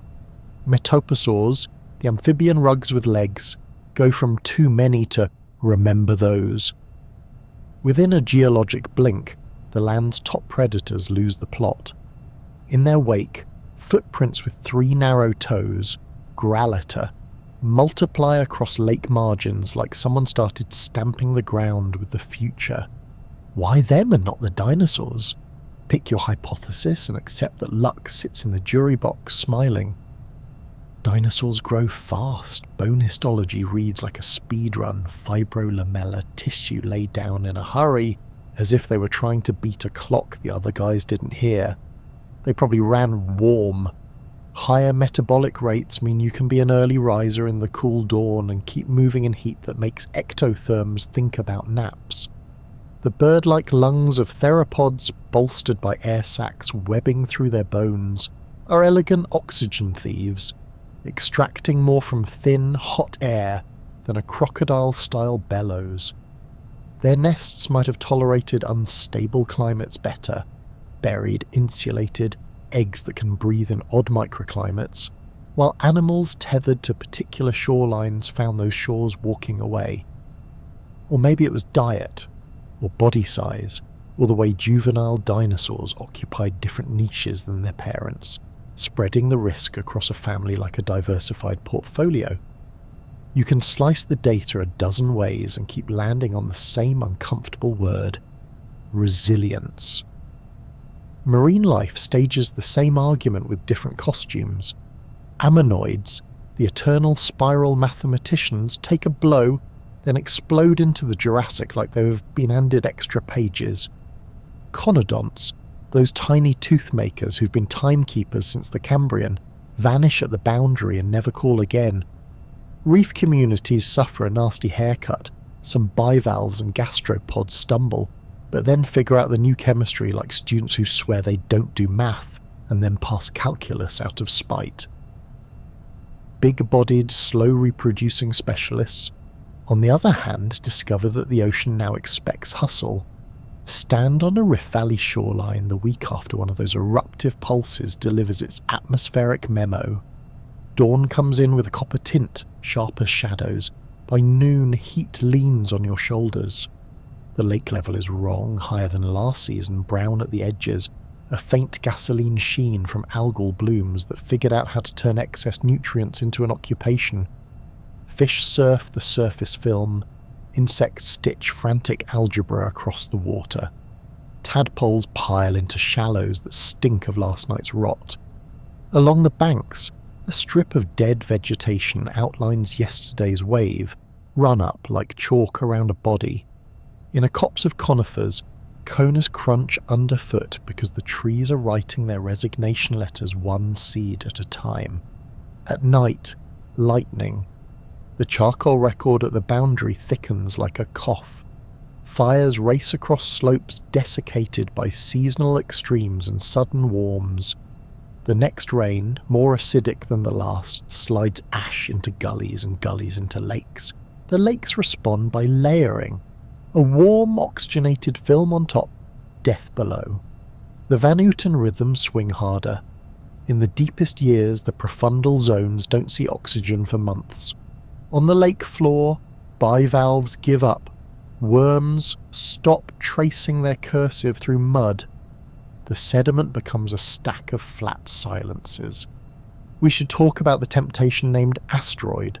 There is a big, handsome crater at Manicouagan in Canada, nearly 100 kilometers wide, a real looker on satellite images. But it's a red herring for this party. It slammed down a dozen million years too early. The End-Triassic is not an impact story with a clean culprit. It's a volcanism story with messy handwriting, a 4-act play of lava, where the conductors are gas and time. If you want a villain that doesn't wear a crater, you get one. You get many. On land, the exit wounds look like this. Fewer armour plates in the mud. No giant amphibian skull roofs grinning up from floodplain sandstones. Trackways that used to show multiple predator sizes, now dominated by chicken-footed theropod scribbles and the long ovals of early sauropodomorph feet. The survivors are either small and quick or big and weird in the right ways. Coelophysids and their kin turn up like bad pennies. The early sauropodomorphs, Plateosaurus types, tough out the boundary in some regions and then, in the earliest Jurassic start, experimenting with longer necks, bigger bellies, a new way of being gigantic on salad.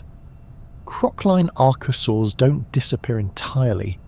They get smaller and sly, Sphenasuchians, early crocodilomorphs, hanging around the edges like understudies with knives. There's an aesthetic to the earliest Jurassic that feels like a set just repainted after a fire.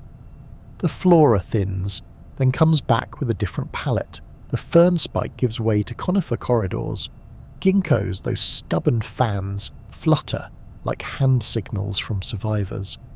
The lakes damp down their tantrums, the black shales thin, oxygen creeps back onto the deep shelves. In the marine realm, new reef attempts test the water, patchy, low-lying, auditioning for the grand reefs of the later Jurassic, not ready for the big room yet. Ammonoids go on a spiral jamboree. Belemnites get the memo. Ichthyosaurs cruise like polished rumours. The dinosaurs, whose signatures in the rock were mere footnotes in the Triassic, start writing paragraphs. If you want the claustrophobia of it, go to a road cut of the Newark supergroup and put your hand on the colour change where red lake mudstones give way to a thin, sooty band peppered with fish scales, then back to red. That soot is a rumour of regional fires. Above, the thickness of the individual lake cycles shifts, a climate pendulum that someone yanked. In Tethyan limestones, the line is darker, poorer in carbonates, rich in the metals that love a world without oxygen. A thin bed, a world gone weird. Across the Atlantic margins, in Morocco, in Nova Scotia and New Jersey, the same thin crime scene tape appears, and above it the traces of a biota that does not look back. We throw mechanisms at it, because that's what we do when we're scared and want the fear to have a handle. Rapid CO2 injections trigger warming. Warming cranks the hydrological cycle into an extreme machine. Hard rains, hard droughts, shredding wetlands and nursery grounds. Ocean acidification nicks the knees of calcifiers. Anoxia strangles the bottom. Sills cook organic rocks, exhale methane and turbocharge the warming. UV spikes when halogens and sulfide-fueled chemistry chew the ozone. Spores show little burns to prove they were outside when the sky was in a mood. Each mechanism is a knife. The kill is death by drawful again.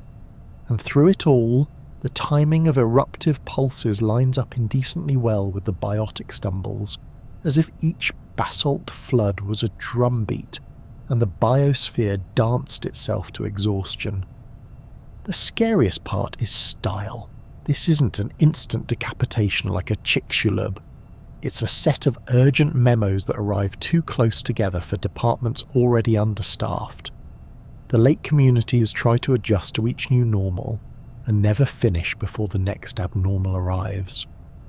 The shelf ecosystem switch to Plan B, then Plan C, then a sticky mat.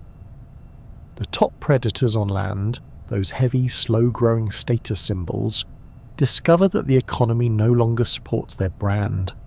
The lithe, the fast-growing, the physiologically extravagant, those breathe-through-bones weirdos, inherit a world they didn't design and proceed to act like it was meant for them. In the quiet after the fourth pulse, the lava cools into battlements that will frame future coastlines. Basalt columns harden into organ pipes for an organ no one will play for another 200 million years. The air still carries the tale of the fever, then a long taper. On a morning in the earliest Jurassic, a young theropod traces a shoreline that didn't exist last season. It stops at the water, lowers its head, and drinks. Behind it, the track of a sauropodomorph, a longer stride, a heavier intention, cuts across conifer litter. Somewhere off stage, a crocodile relative, smaller now, eyes the margin. The lake does not stink today. The sky is ordinary. The wind moves through ginkgos like a rumour being gentled into a story. And if you dig down under that ordinary day, you hit a thin band that tastes faintly of soot and sulphur, studded with pollen that looks a little sunburned and bones from fish that learned what a dead lake feels like. Under that, the before prints armoured toes and amphibie giants and a different way of being dangerous. Above, the after writes itself with 3 little clawed letters, over and over and over until the script becomes the law. Night on the seabed is supposed to be silent. In this sea it isn't. It hums with chemistry. Fine black snow drifts down, bitten off bits of plankton, microbial ghosts, soot from someplace far away where the continent is on fire. An ichthyosaur settles out of the green-lit water column like a fallen kite, ribs relaxing, flippers folding as if into sleep. No crabs come to clean. No worms write cursive through the mud. The bottom water is a locked room with the air already gone. What settles here stays. And that's why the fossils look like they were laid down yesterday. And why yesterday felt like a crime. Roll back the camera to a warmer morning. Early Jurassic. The planet still catching its breath after the Triassic chaos. Rebuilding. Reefs trying out new scaffolds. Ammonites rehearsing Baroque sutures. Belemnites sharpening their internal spears. On land, ginkgos wave a quiet fanfare. Conifers stack their needles against a sky that doesn't always apologise. Dinosaurs are moving up in the world, but haven't yet taken themselves too seriously. The ocean should be fine. It looks fine. That's the trap. South, across the stitched-together lands of Gondwana, the crust opens its red mouth.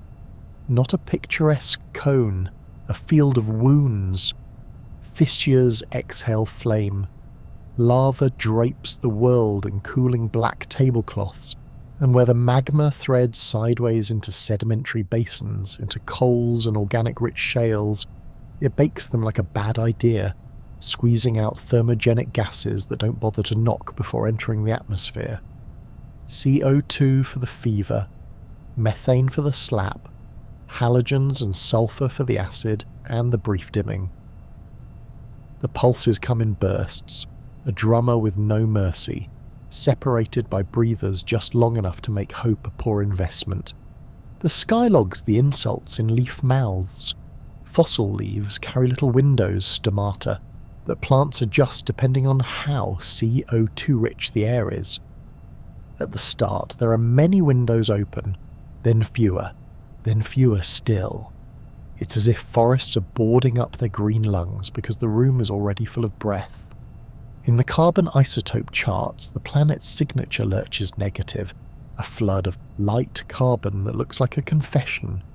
volcanic emissions plus the burps of baked basins, and maybe even clathrates popping like bubble wrap on the seafloor. Warmth climbs the ladder. 3, 4, 5 degrees in the surface ocean. A number that looks small until you remember enzymes have opinions. Warm water floats. That's cute pool physics until it goes global. The seas stratify, hot cap on top, heavy stale depths below. The conveyor belts that shuffle oxygen into the abyss slacken. Nutrients flushed from storm-chewed soils, goose plankton at the surface. The bloom routine turns into a rot routine as all that organic rain hits the chemokline and steals what oxygen's left. The deep turns quiet and then hostile. Iron, once bound up and tidy, goes feral. Sulfate-reducing microbes throw a banquet. Hydrogen sulfide builds.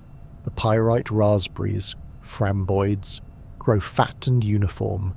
A mineral chorus telling you the lower water has been dead long enough to get organised. That would be bad enough if the poison stayed put. It doesn't. In places, the green sulfur bacteria, little solar engines that use sulfide instead of water, move into the light like they've paid for VIP.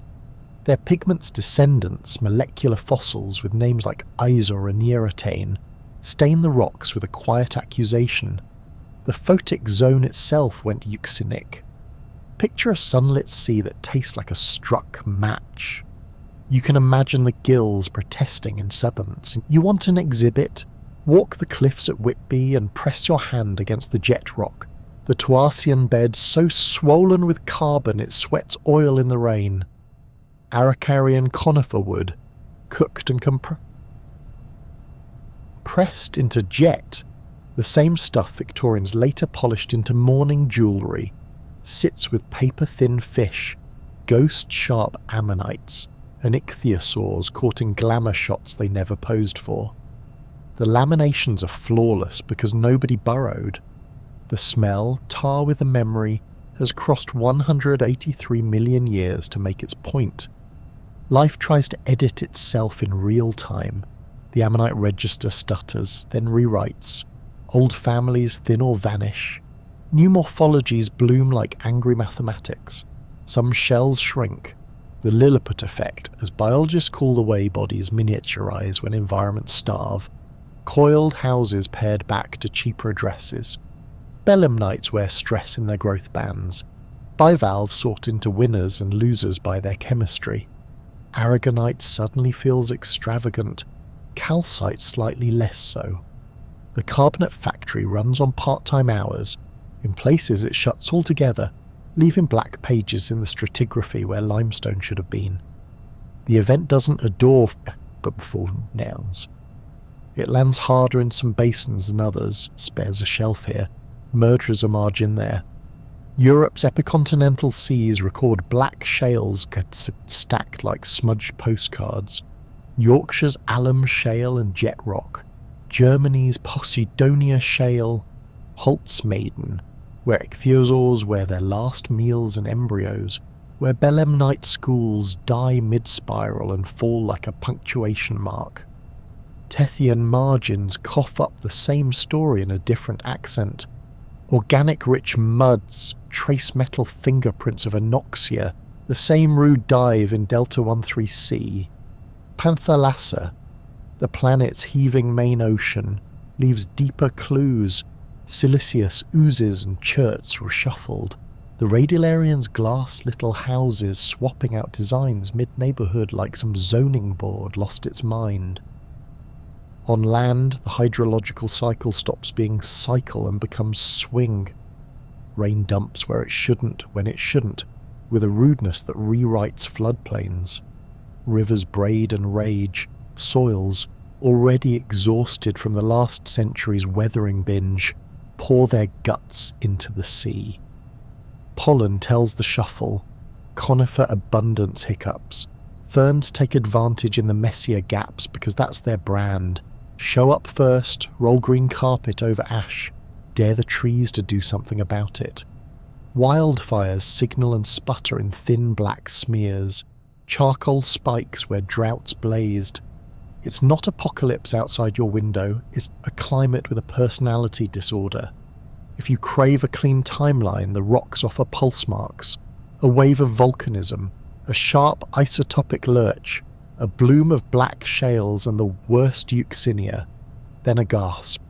Temperatures plateau, oxygen edges back in fits, the carbonate factory coughs into motion, and then, because the Earth enjoys sequels, another smaller pulse. Each one knocks down a different set of dominoes. The biosphere cannot finish processing the last memo before the next one lands on its desk. Reefs, never fully at ease this early in the Jurassic, don't so much collapse as fail to show up. Microbial mats stand in for architecture. Disaster faces, the petrologists sniff, paging through a catalogue nobody wanted. In the quarries of Holzmarden, you can see what the ocean did instead of breathing. Layers stack without a wrinkle. Fish lie articulated, eye orbits still glossy in the right light. Ichthyosaurs give back a story so complete you see the ribs spring, the shadow of skin. Seaweed-like filaments ribbon the slabs, probably bacterial streamers that colonize the carcasses and the bottom after the oxygen left. Even the squid nightmares, belemnites, die in clusters. They are guards like a handful of thrown nails arranged by gravity's lazy hand. It is all gorgeous, it is all wrong. And in the metrics that make modelers smile and field geologists swear, the ocean's redox budget scribbles ugly math. Uranium and molybdenum enrichments spike with the anoxia. Iron speciation charts flip to nope. Sulfur isotopes kink in a way that says yes to widespread sulfate reduction. Stomatal indices on leaves brag they live through air fat with CO2, while conodont-free carbonates, the conodonts died earlier, hum the same temperature song over and over until you believe it. Surface waters warmed enough to matter, enough to make the top lighter, the bottom darker, the middle a slow-moving trap. Not everything loses. Jellyish, microbial, opportunistic, these words get a lot of work. Bolsitra bivalves, the paper clams, show up where others can't stomach the chemistry. Tiny opportunists fill the bottom when engineers step out. In the plankton, some lineages surf the nutrient flux with irritating competence. Predators that can keep their metabolic engine running in lean oxygen, fish with the right blood, reptiles with the right tolerances, hunt in the sliver where toxic meets tolerable. The Jurassic will not be a wasteland. It will be a tightening followed by a rescripting. On a shoreline fringing an anoxic basin, the day goes like this. Morning, a glass calm under a dense, slightly milky sky. By noon, heat presses down like a hand. A breeze stirs, draws up the smell of sulphur from water that looks fine. The algae at the surface sketch emerald scum into the downwind corner of the bay. Small fish worry the meniscus with their mouths. Pterosaurs trace deliberate triangles overhead, deciding the risk. An ammonite shell, mother of pearl on the inside, doom on the outside, rocks in the wash, and then finally, elegantly, fills with sand and resigns itself to geology. A thunderhead the size of a county throws a dark shoulder over the ridge, breaks, and the rain that falls foams at the edges because the first few minutes are acid with opinions. By evening, the tideline is marked by a wetted lace of dead Bositra, their paper shells overlapping like spent confetti. At night, the water glows faintly when disturbed, a biological trick that reads, to any honest eye, as a warning. In outcrops half a world away from Whitby or Holzmaden, the Lusitanian Basin, the Subetic realm of Spain, the High Atlas, geologists argue next to olive trees about the same thinly stacked betrayals, the mercury blips, the negative delta 13 step, the metal enrichments, the sudden spike in total organic carbon, the flattening laminations, the lack of burrows, the way the microfossils change their minds all at once, different basins, same handwriting. You don't need a global ocean to move in lockstep to get a global event. You need basins breaking in chorus, each to its own metronome, within a window narrow enough to ruin careers. Recovery is not triumphant, it is procedural. Oxygen edges down the water column like a shy guest. The carbonate platforms try again, first with low-relief mounds and ugly grainstones, then with something approaching confidence. Ammonites turn their turnover into a fashion show. Belemnites diversify as if the last memo never happened. Radiolarians rearrange their glasswork and call it a lifestyle. On land, conifers reclaim silhouettes. Ferns retreat back to the understory's understory. Soils take back some structure. Rivers remember how to meander instead of brawl. The black shales thin upward. The colour of rock climbs back toward grey and tan. If you trace the section with your finger, the crisis resolves from a dark chorus into a tired solo. But in the pages where it was worst, the ocean forgot how to breathe. That's not metaphor, it is literal in a way that makes your own lungs feel implicated. A warm lid, a lazy conveyor, a nutrient shove, microbes that thrive where animals cannot, hydrogen sulfide brushing the sunlight. It doesn't take a meteor to make water murderous. It takes a recipe, heat, timing, and a planet that has always loved feedback loops more than stability. Up on the cliff, a gull screams at something only gulls care about. Down in the quarry, a slab swings from a crane. It's a rectangle of time, black and slick, bearing a Belemnite school, frozen at the moment the lights went out. The guards point north-south like a magnetic field captured in calcium carbonate. A technician lays the slab down and the room fills with the soft petrochemical breath of shale, ancient algae cooked to perfume. Someone says it's beautiful. It is. It's also a picture of a sea that learned to keep a secret and kept it too well. It ends at noon on a Tuesday, or whatever passed for Tuesday when continents wore different names. The sky is the bright, ordinary blue of things that think they'll go on forever. A hadrosaur chews, jaw working like a mill. Dragonflies skate the air above a cypress swamp.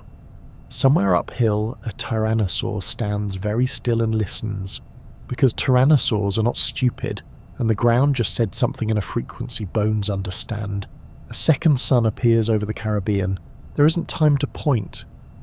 The object, 10 kilometers of bad news travelling faster than the sound in rock, slips into shallow water off a limestone shelf and turns ocean to vapour, limestone to dust, and physics to theatre. In the first heartbeat, the seafloor rises to greet the sky and then drops in on itself. Rock behaves like a liquid because at these energies everything does. A cavity opens wider than cities.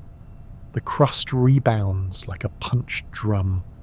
A ring of mountains rises inside the crater and collapses outward in a stone flower. Shock waves run through continents like rumours. Quartz grains in distant sand develop neat little planar scars as if someone stenciled the word impact on every beach.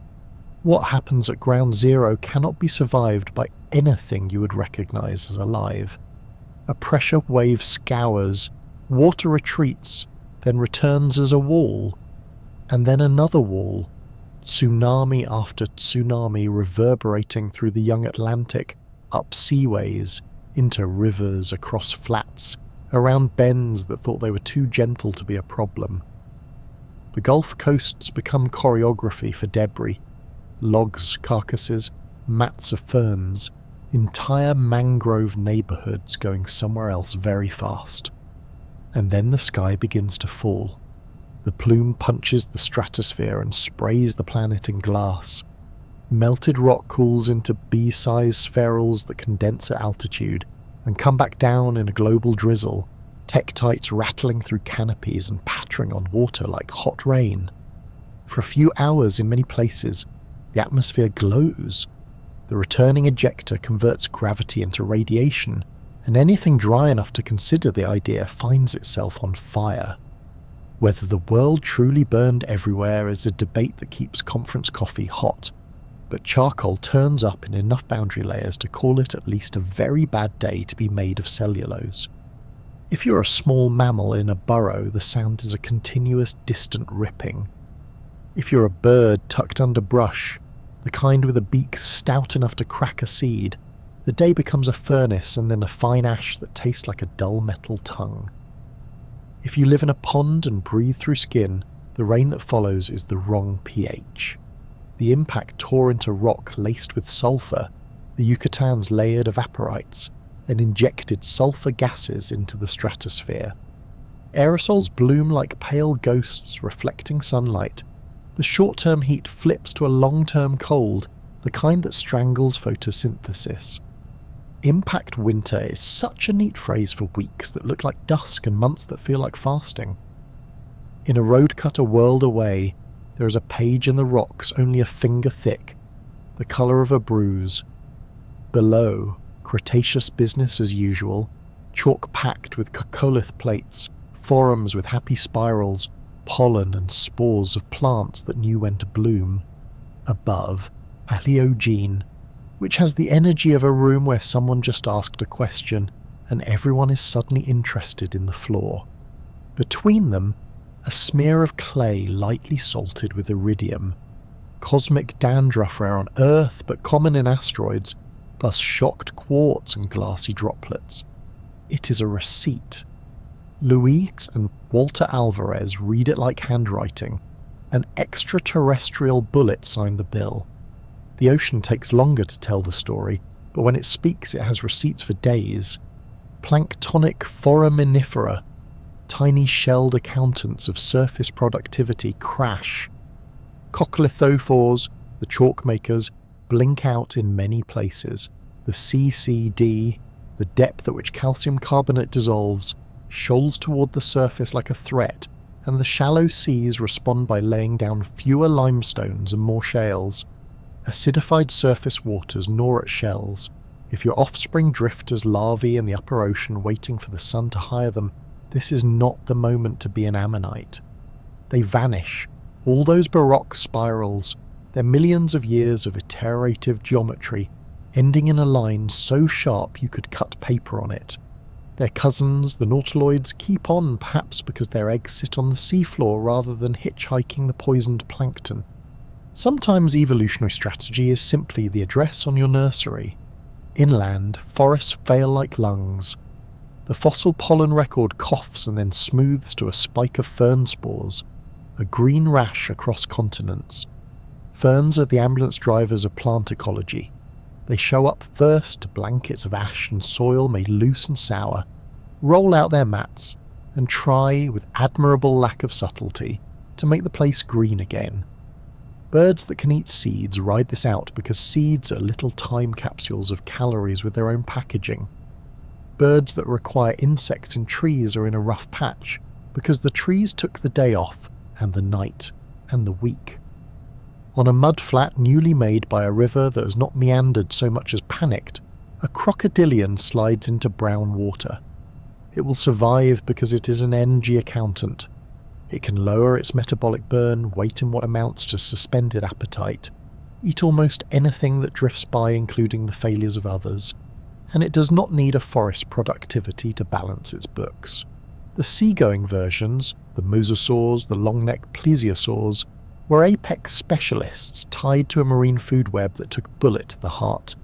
They do not make it. The crocodilian tucked in among tree roots does. The universe isn't fair, it is conditional. Some pterosaurs probably watch the first hours go bright and then red and then black. They are flyers built on the budgets of protein filaments and thin bone, most of them large by the end, chasing fish, or coastal winds or carrion. Their eggs are parchment, buried or covered in ways the new climate hates. Their young may have been precocious, their adult energy needs uncompromising, their skies filled with grit and heat and then a lightless chemistry.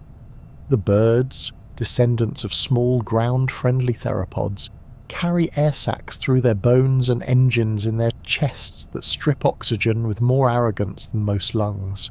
Some of them eat seeds, Some of them live in brambly, low places. Some of them can sprint. The pterosaurs go quiet. The birds keep whispering. The tyrannosaur line ends without ceremony. Not because it was weak. Nothing about a tyrannosaur was weak, but because bodies that size need a steady river of calories, and the river just went underground. The carcasses the first weeks provide do not last. The months it takes the world to remember where it put the sun. The juveniles, gangly, fast, probably smart, have the same problem in smaller font. Elsewhere in the understory, mammals that weigh less than a house cat widen their diet, stuff their faces on anything that is not immediately poisonous, and retreat to burrows where temperature and terror average to something livable. Some hibernate, some torpor, some simply wait it out and then have a lot of very busy babies. Weeks turn to months. Soot and sulfate keep the sky honest. The cold is not Ice Age grandeur, it is the mean grey of a sun you can't afford to miss. Photosynthesis's graph goes thin. In the ocean, the mixed layer becomes a miser. Benthic foraminifera, those that live on or in the sea floor, do okay, relatively speaking, because the deep ocean is an apartment complex accustomed to living off falling leftovers. The surface is a bankrupt rooftop party looking for an extension cord. When light returns, it limps. Recovery is a strong word for the first few years. Not dying today is closer.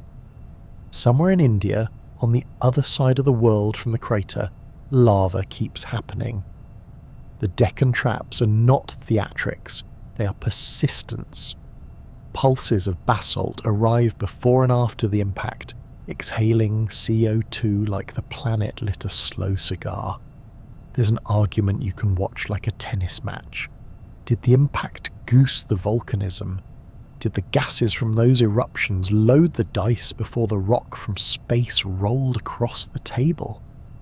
The calendar's fine print says the worst of the Deccan action bracketed the boundary, as if a hangover had a pre-game. The truth is moodier than teams. It is that Earth has more than one way to make life uncomfortable and is not obligated to use them singly. In a lagoon far from Yucatan, a baby turtle nosed into sand the colour of wet bone and swam as if it had somewhere to be. Turtles, infuriatingly competent at survival, will be fine. So will many amphibians, with their eggs tucked in quiet water and their lives set to the local clock of puddles. So will the rat cousins. So will the seed-eaters, the carrion acceptors, the generalists. The world conspires to manufacture niches for the nimble and make liabilities out of charisma. If that feels personal, that's because you like dinosaurs, and they were very good at being dinosaurs. A year on, the fern carpet thins, and seeds ground to shrubs and conifer saplings. The air warms because the aerosols fall out and the greenhouse gases from impact and the distant eruptions do what greenhouse gases do. Impact winter slides toward impact sauna. Rivers clear their throats. On the shelves the carbonate factory clocks back in for half days. In the plankton, the vacancies fill with names you'd need a microscope and a bad back to love. In the shallows, a crocodile blinks and looks exactly like an ancestor from 20 million years prior, because when your design works, you simply keep filing your nails. In North America's interior, a river channel far from any ocean suddenly ran backward under a wave born in the Gulf, and fish died with glass beads lodged in their gills, their last breath literally choked by sky-fallen sand. 1,000 documents like that exist. Shocked quartz in a Montana ash, tsunami scour in Texas, spheral layers in Spain, a fern spike in New Zealand, an iridium-touched clay in Denmark that you could hide in a pocket and paint a lecture with. The planet signed its name on every continent. We found and underlined it. If you pull apart survival with the tweezers of taste, a pattern emerges that isn't clean but is cruelly consistent. Small beats, big generalist beats, specialist, water beats, open air, Ectotherm budgets beat warm blood extravagance unless the warm blood can fuel itself through the dark on hoarded calories. Seed banks beat leaf diets. Burrows beat heroics. Reproduction that doesn't require a particular tree in a particular month beats romance. Eggs that can be buried beat eggs that require a view. Larvae that don't depend on a plankton that went on strike beat larvae that do. You can list exceptions, there are always exceptions, but the trend line tilts toward humility.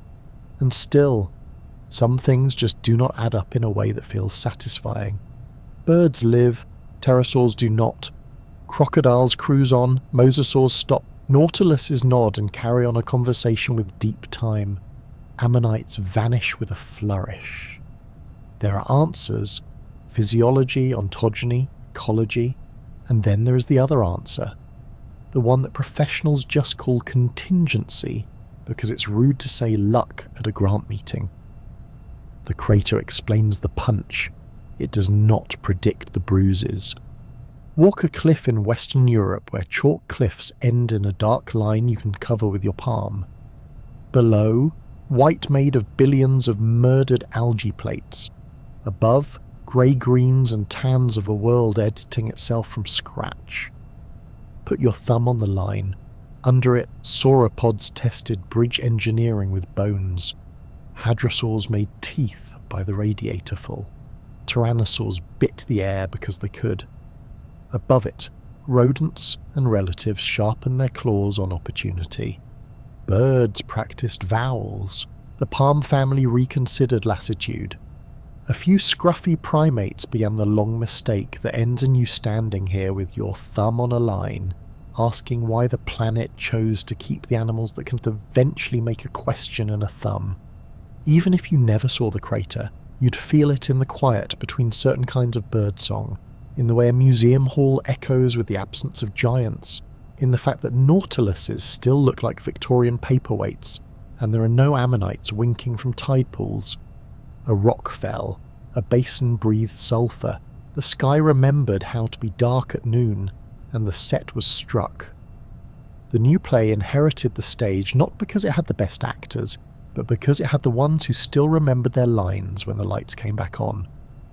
First the light changes, not night, just a different kind of daylight, thinner and too honest. The sun still climbs, but it doesn't lay on you the way it used to in the greenhouse world of the Eocene. Shadows grow sharp, winds acquire opinions. Somewhere south, the continent begins to hold its breath, and the rest of the planet starts taking notes. Antarctica used to wear forests. Imagine a coastline with mossy banks and low stubborn trees leaning into a bright, cold wind. A place where summer smelled like resin and wet bark and the ocean pressed itself into blue coves that never quite froze. Then around 34 million years ago, something clicks. Snow that fell in winter doesn't surrender in summer. The white patches that used to flash and melt decide to stay. Ice loves habit. A few years of that, then decades, then centuries, and you have a new machine, a continent-sized mirror, thickening, creeping, becoming weight. The ocean feels it first. Not the surface, a tourist's lair where the breeze lives, but down where water changes passports. Cold salty brine formed along the Antarctic margins sinks and begins to lace the deep with a different signature. Benthic foraminifera, those grain of sand accountants who keep temperature and ice volume on their backs, record it with a sudden rude step in their oxygen isotopes. It's the kind of step that makes graphs look like cliffs. Deep waters cool by degrees that matter to metabolism. Sea level falls by tens of meters, shallows blink, shelves become terraces, and coastlines walk away from the animals that memorize them. If you want reasons, you get a list and a shrug, which is science for yes, but also. Atmospheric CO2 had been drifting down through the late Eocene. Mountains were rising and weathering faster.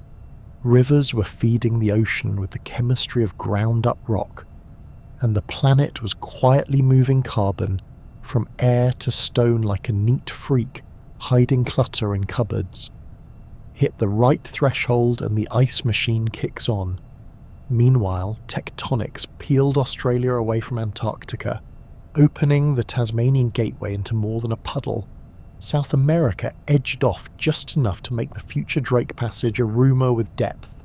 Stitch those changes together, and you begin to isolate Antarctica in a collar of water, setting up winds and currents that spin around it like a racetrack. Give that a few million years, and you'll get the full Antarctic circumpolar current, a motor cold that keeps continents from hugging and keeps Antarctica weird. At the transition, the moat isn't finished, but the ditch is dug. The day the ice sheet decides it's permanent is not cinematic. It's 1,000 quiet, treacherous days. Snow falls and does not leave. Fern compacts to ice, valleys fill. The first blue tongues, glaciers, lick toward the sea, and, with terrible patience, begin to grind mountains into flour. Icebergs carve and drift off like unmoored cathedrals. Albedo, the planet's reflective vanity, ratchets up.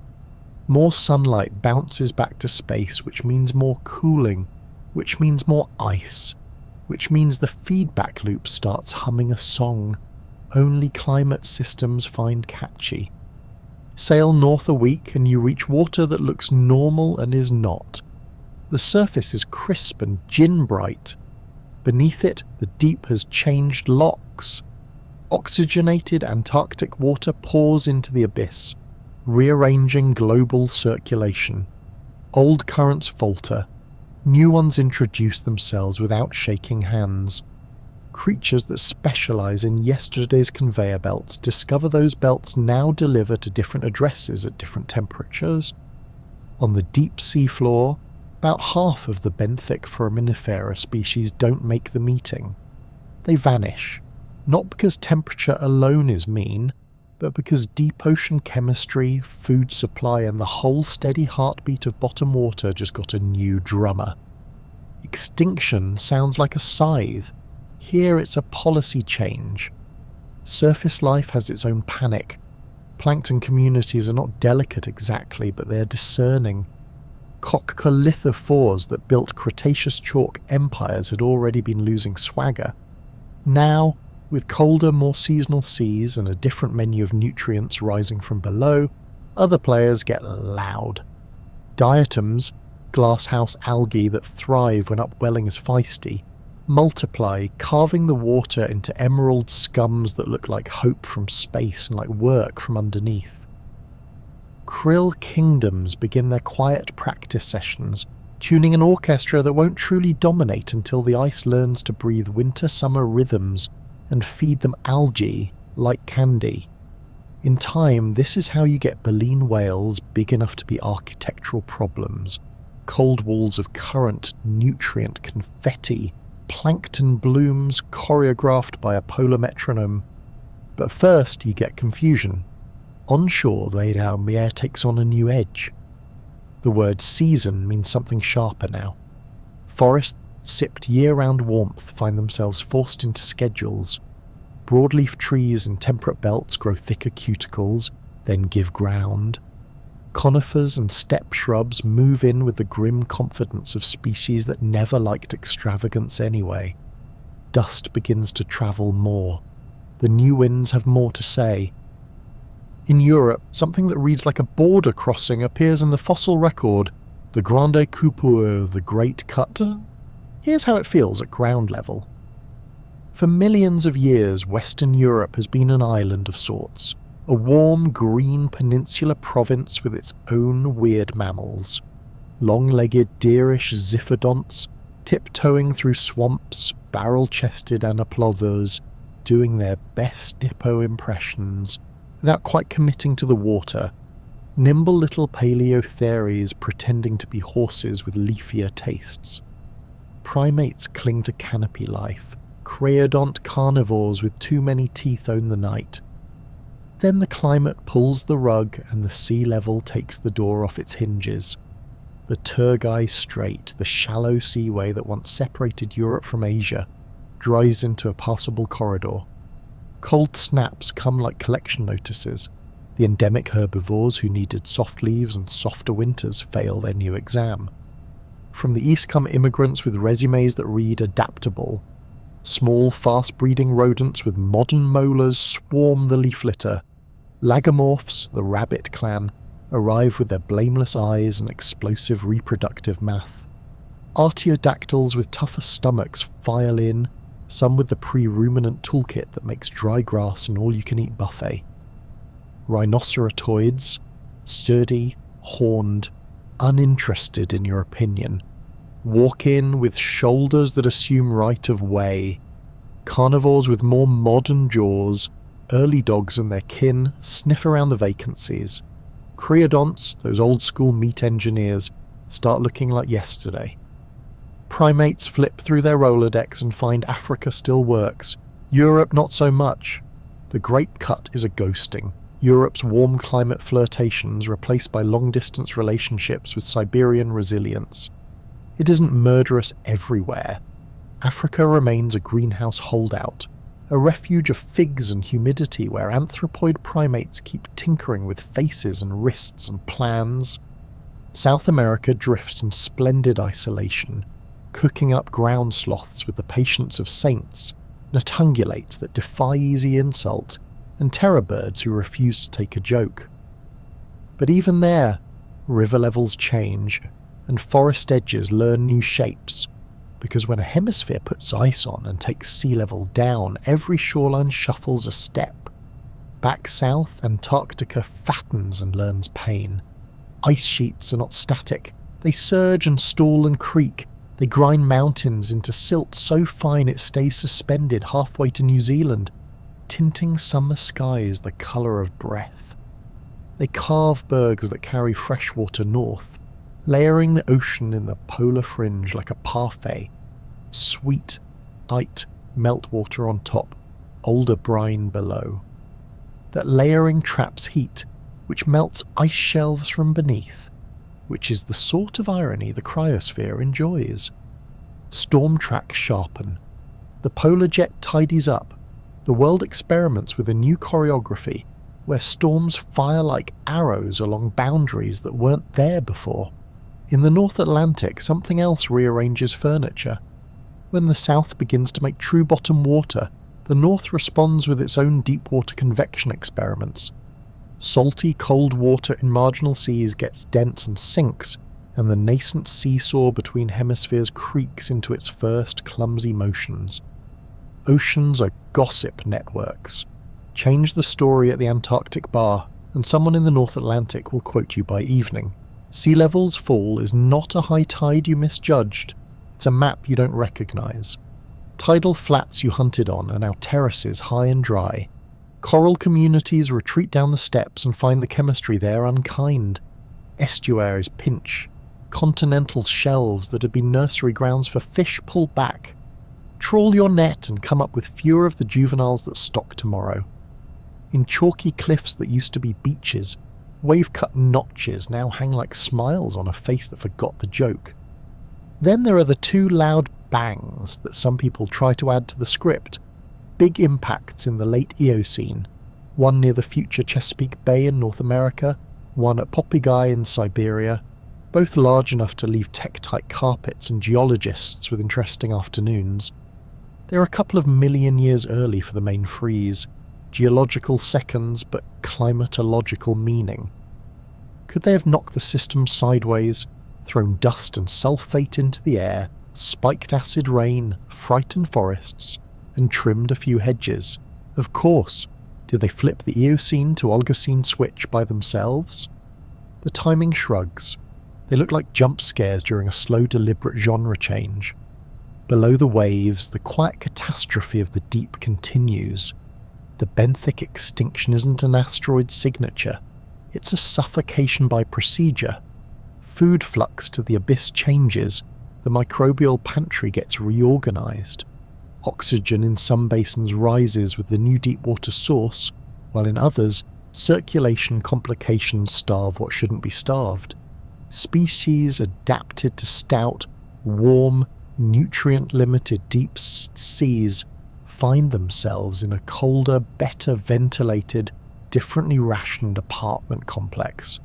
The old neighbours disappear, new tenants move in with different furniture and an irritating fondness for silicious decorations. If you follow a whale lineage through this, you can watch bodies learning to read a new ocean. Archaeocetes, the old-school walking whales, have had their day. In the Oligocene, with nutrients spiking along fronts and seasonality pumping the sea like a heart, baleen whales begin to trade teeth for filters. Toothed whales perfect sonar for hunting in waters with gradients and shadows. Penguins go big in the far south, tuxedoed torpedoes working the new cold pantry with the serotonin of professionals. Seals nosedive from shore into careers in surf. The marine web doesn't collapse, it retunes for cold. Some mornings in Europe after the cut, frost holds like a grudge in the low places. The old perissodactyls don't come out of the trees because there are fewer trees to come out of. Rabbit relatives pop from burrows like skipped punctuation, ears up, nose indexing the air for the new, sharp sensor predators built with different blueprints. In river mud, dog-like paw prints overlay the last fading tracks of a creodon that never learned the trick of shearing carnassials like a proper modern carnivore. In a distant grove, the last primate on the continent squints at a sun suddenly fond of angles and quietly exits the narrative. Even the soils cache the moment. Paleosols thicken or thin depending on which side of the rain you're on. Red beds expand where summers get longer and drier. Glaze and gleams in the subsurface mark places where waterlogging continues in winter, but not always in spring. Dust from up-and-coming Asian deserts leaves a fingerprint in places that didn't often taste dust before, and grasses, still bit players, start practicing the chemistry they'll one day use to take over continents. The terror of the switch is not theatrical, it's administrative. Budgets change, heat, carbon, water, light. Entire clades find their accounting practices obsolete. The big rewrites, Antarctica goes white, deep oceans go cold, shelves step down, are the headline fonts, but the body text is millions of local edits. A plant that counted on late frost dates misses the memo and loses seedlings 3 springs in a row. A shellfish that timed its reproduction to a temperature threshold finds that threshold now arrives with a nutrient pulse that feeds its predators first. A migrating bird, if there had been one in Europe that cared about long distances then, would have found a headwind it didn't meet in the Eocene. Far to the south, the ice sheet calves at night. You can hear it from 10 kilometers inland. A crack like a god learning to whistle, then hollow thunder. In the morning a berg the size of a city pulls away, rotates, and displays a cross-section of blue, older than your species. Algae on the underside gleam like a bruised aurora. In its wake, the surface freshwater lens spreads, and the sea changes colour by a Pantone code only plankton know. A petrel skates the wind line. On Hoare, a moss patch persists on a sunward rock, looking exactly like hope in the teeth of a machine that doesn't care what you call it. The Eocene like to wear lace, crocodiles in the Arctic, palms flirting with high latitudes, swamp heat bleeding into twilight. The Oligocene shows up in wool and knives. That's not a tragedy, it's a revision. By the time the new century of climate finishes its opening chapter, Europe speaks with an Asian accent. The deep sea breathes with Antarctic lungs, the shorelines have stepped back like cautious guests, and the planet has entered the ice house. The long, on-again off-again romance with ice that runs to the present day. If you press your ear to the right rocks, you can still hear the quiet click of the switch and the low, satisfied hum of a feedback loop that found its key and refused to stop singing. Start with a hush, the kind that doesn't mean quiet so much as anticipation. The world has spent the Paleocene healing from a catastrophe it didn't deserve, stapling food webs back together, trying on a comfortable greenhouse warmth. Forests press poleward. Crocodiles bask under high-latitude summer light like they've negotiated better contracts. The air feels heavy, sweet, complacent. Then the chemistry changes its mind. A fingerprint appears everywhere at once, a sudden sharp dive in carbon's voice, Delta 13C etched into shells, soils, and the tiny limestone plates of plankton. It's not a wiggle, it's a cliff. That's the planet telling you it just inhaled a colossal slug of light carbon, the kind you get from volcanoes, baked organic matter, or methane that's been hiding at the bottom of cold seas, waiting for the thermostat to fail.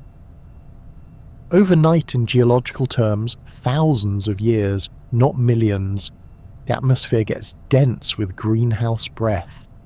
5, 6, maybe 8 degrees Celsius warmer at the surface ocean. That's not a balmy vacation, that's enzymes filing complaints. The sea is first to take the insult personally. Warm water sits on top like a smug lid.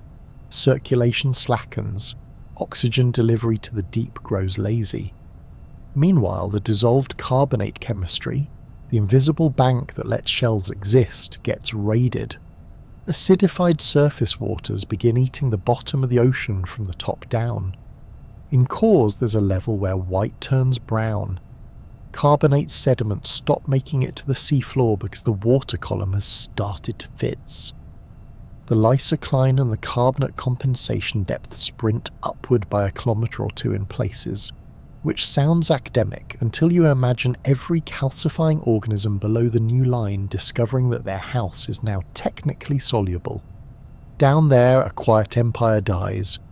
Deep-sea benthic foraminifera, those sand-grain-scale bookkeepers of the abyss, have been unflappable for tens of millions of years.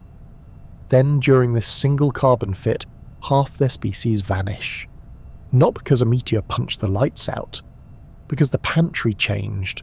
Less oxygen, different food, a rain of corrosive snow instead of the usual.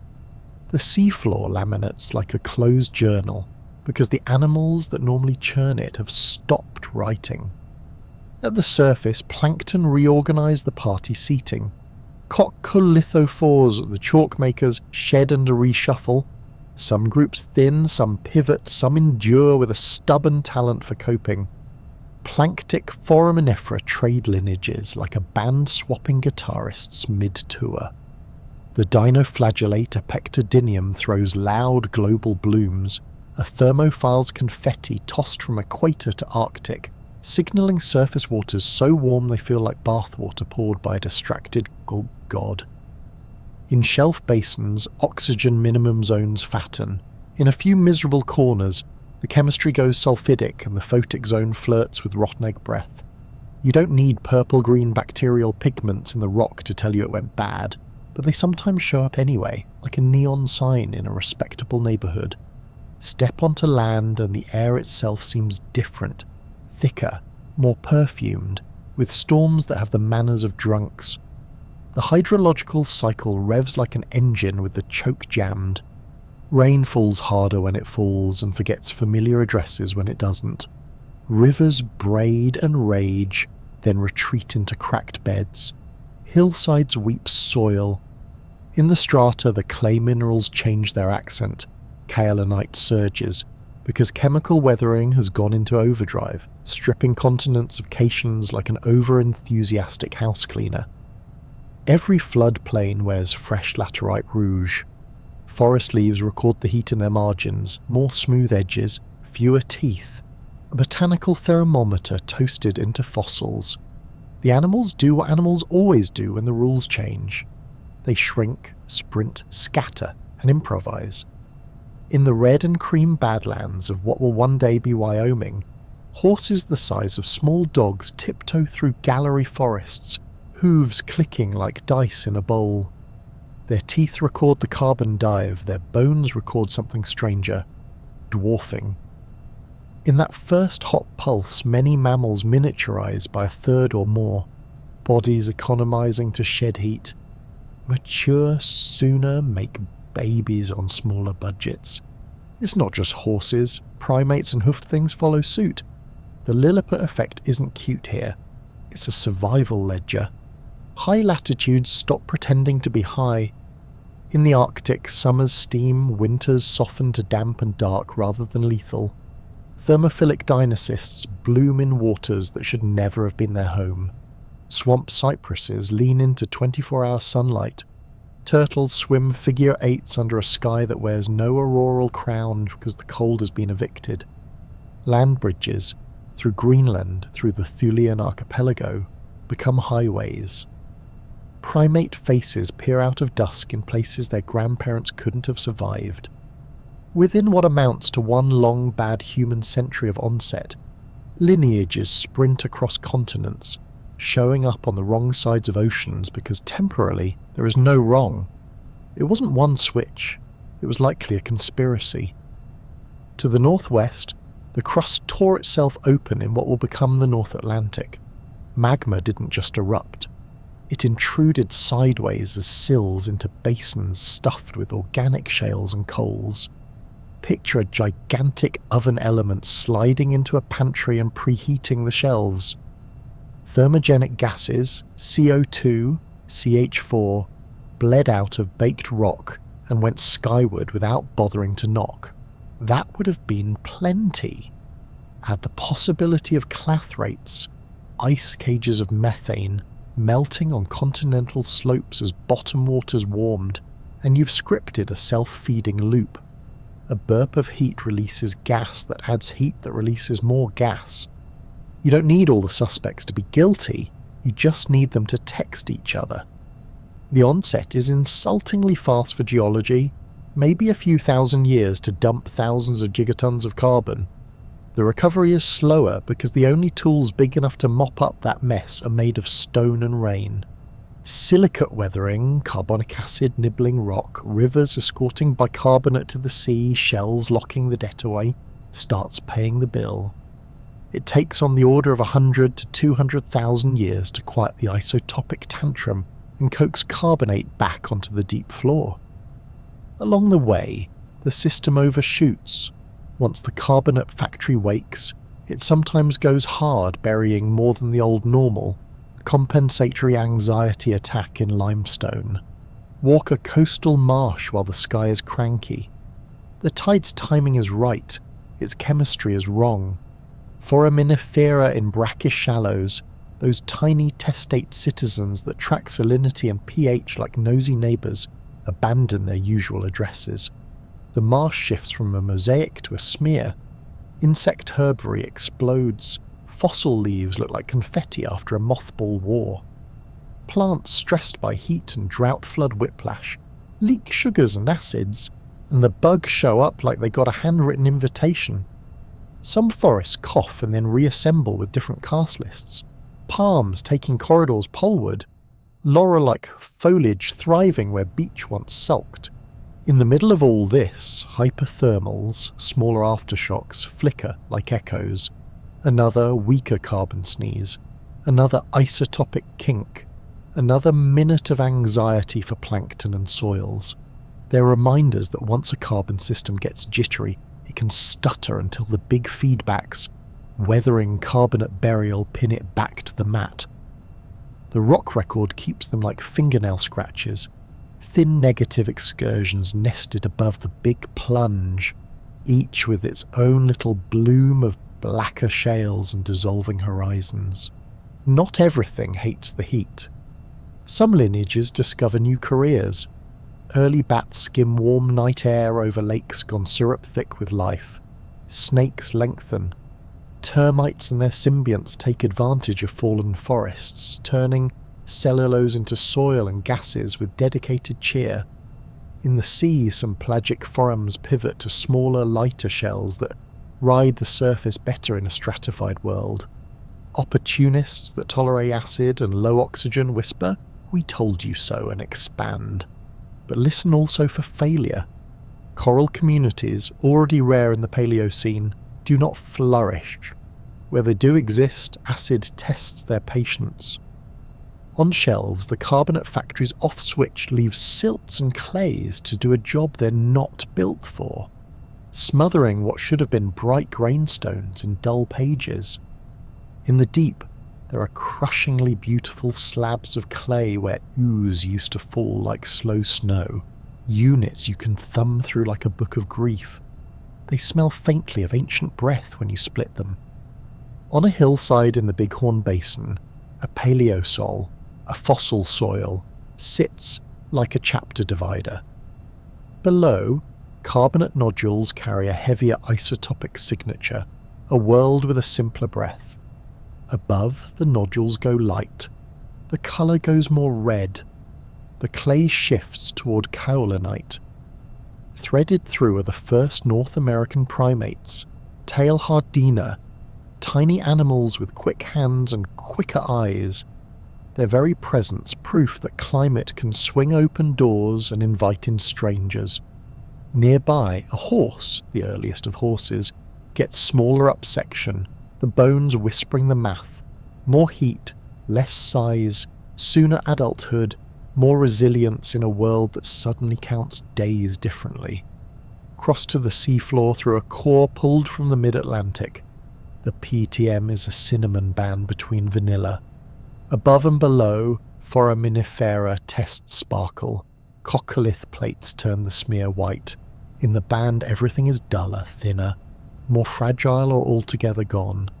You can measure the irritable chemistry with a pH meter's ghost. You can weigh the missing carbonates in what isn't there. The numbers will tell you what the eye already knows. The sea learned to melt shells in transit.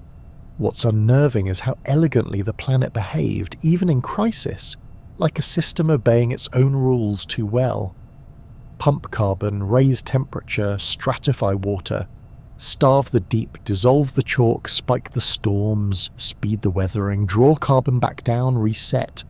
No deity, no crater, no theatrical fireball required. Just feedbacks, just time, just a breath in, a very long breath out. And still, for all the mechanistic neatness, there's mess where it matters. A tiny primate leaps a brook under a canopy it wouldn't have met without the heat wave. A horse the size of a border collie leaves small sharp hoof prints along a floodplain that dried too soon and floods too late. A deep-sea species that had never lost an argument loses one, quietly, because the food arrived late 2 years in a row. A patch of Arctic water, too warm for its latitude by a scandalous margin, turns green with the wrong algae, and stays that way until winter considers doing its job again and then thinks better of it. When the chemistry finally exhales, when the carbon isotope curve claws its way back toward the prelude, nothing snaps back. The world has learned some new habits. Weathering has redrawn mountains into dust a little faster.